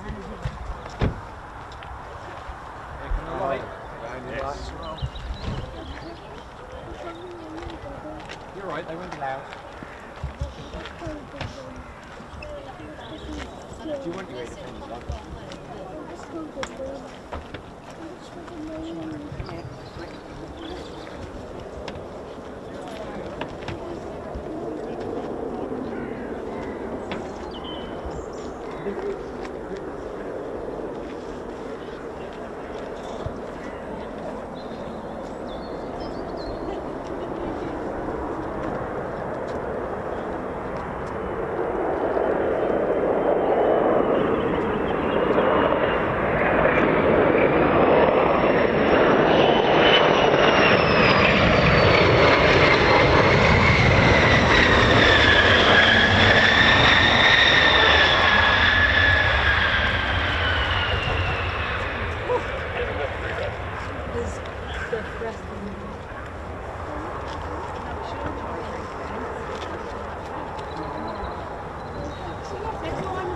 There's one. There's quite a few.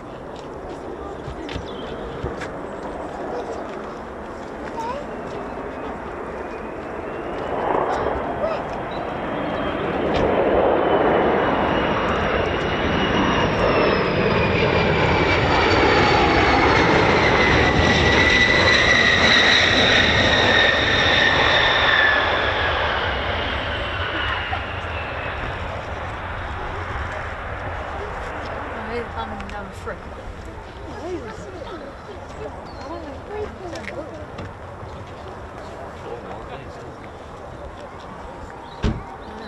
That's well come.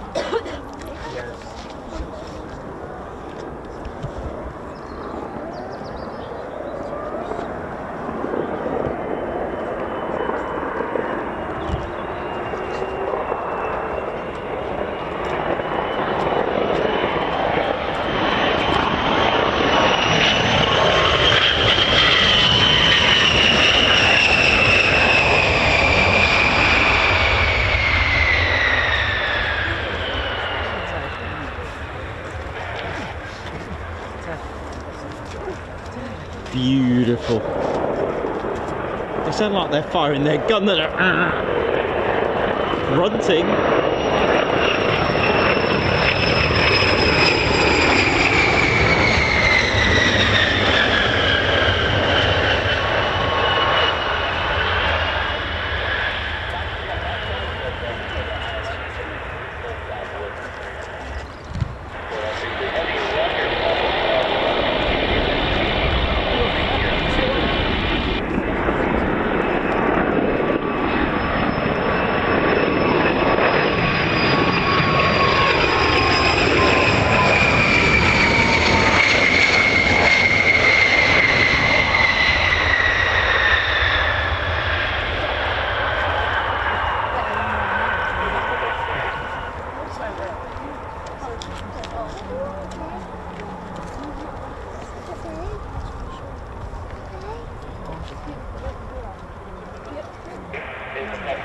Well, this has been amazing. I've never seen these before. And this is why we only accept information from official sources, because this is real life.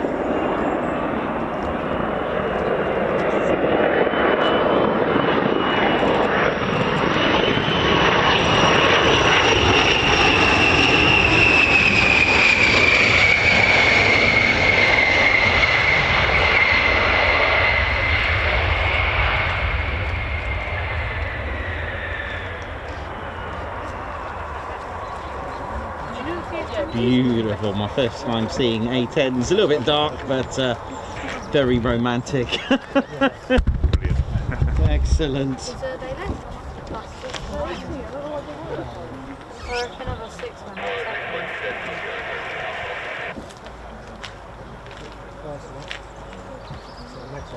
Almost like they were doing like little shooting firing, weren't it?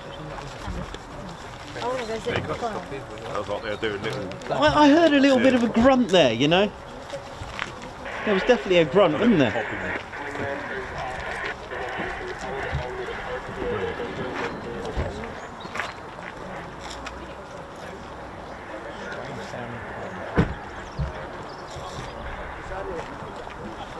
So what I'm going to do, I think it's going to be a little bit dark for the next lot, so I think we'll say our goodbyes. I'll try and film as best as I can the other ones. They're a little bit behind. And again, to the people that were putting out rumours, this is why you're not welcome, because yeah, they're clearly here. But of course, that's what happens, which is why just enjoy the show and see what happens.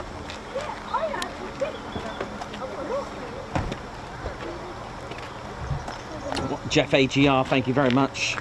I know I've been here since 8 in the morning, a nice 12-hour shift. But we did get to see a lot of F-22s depart as well. Beautiful.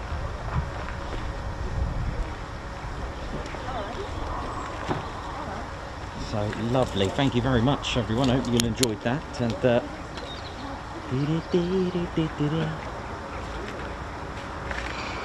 must have quite a high stall speed. Probably, yeah. Because they came in pretty hot compared to 35. Let's tone that down just a little bit. Now I'll get Ted on the show for you as we'll finish up. We'll just it will be a bit dark for so we're just going to finish up.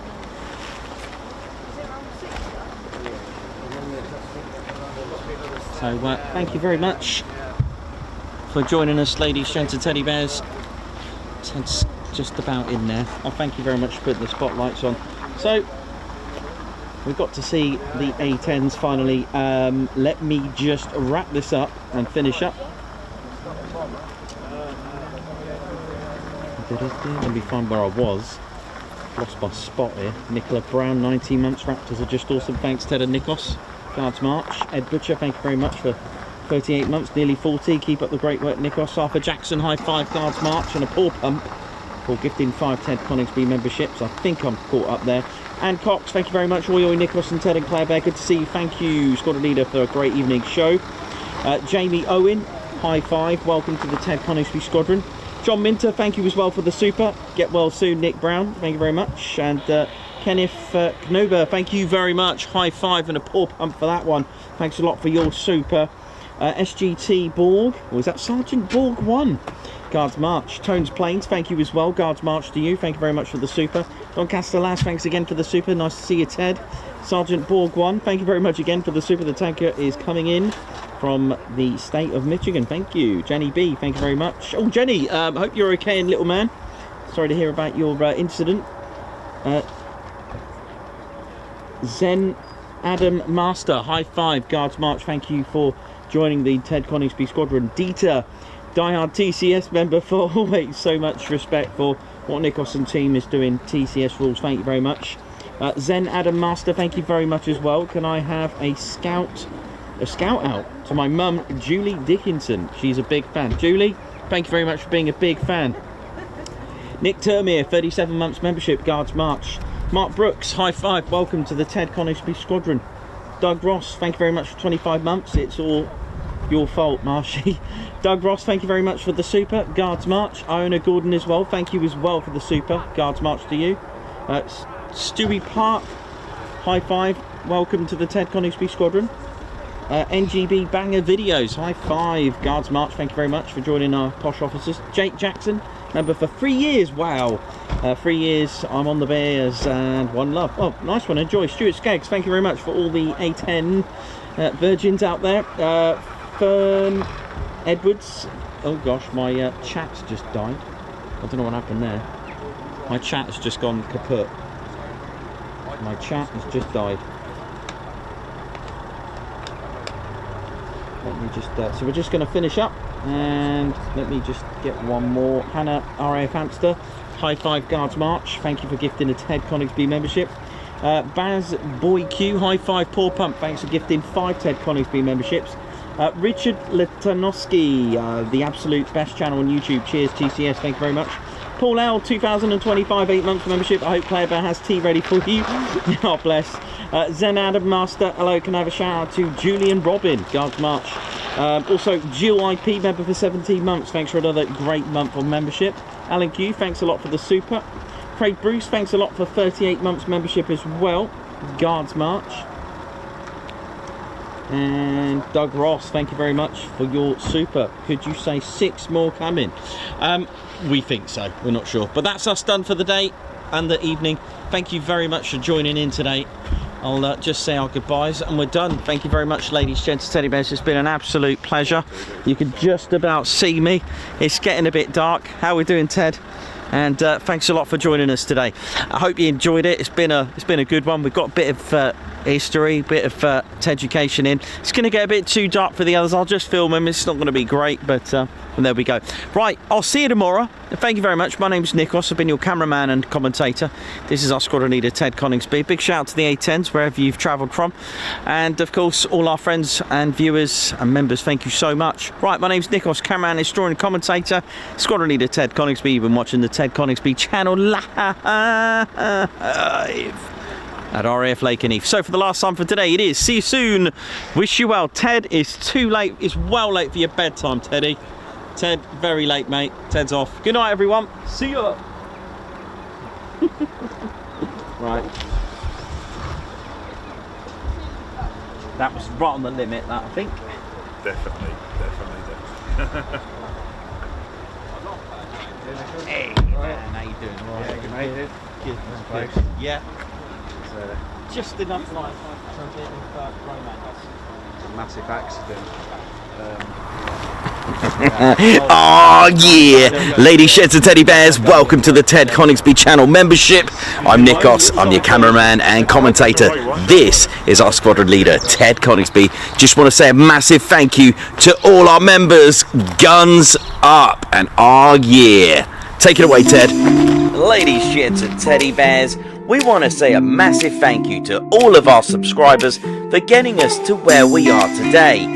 We have gone all over the country, from as far as Lossiemouth to Bryce Norton, and military areas such as air weapons ranges, low flying areas, heritage centres and special flights for TED 2. We cannot do this without your support, and your support will be rewarded. You can now join the Ted Coningsby Squadron and help fund the channel to get us around the country and provide us with the funds for equipment to bring you better content too. We have 3 levels of membership to suit everyone. With your membership, you'll get access to members only videos, photos, posts, unlock special Ted Coningsby YouTube emojis and loyalty badges, as well as being able to access our exclusive members only Discord server. All membership levels reward you with discounts to our online store. Our top level Fighter Squadron was inspired by many of our fans who supported the channel massively. This is more of a personal experience with me and Ted, giving you exclusive live streams and content from behind the scenes photos, special info and updates, as well as a free Ted Coningsby Fighter Squadron patch for joining. Whichever membership level suits you, we want to say a massive thank you for choosing to join the Ted Coningsby Squadron. Ah, yeah.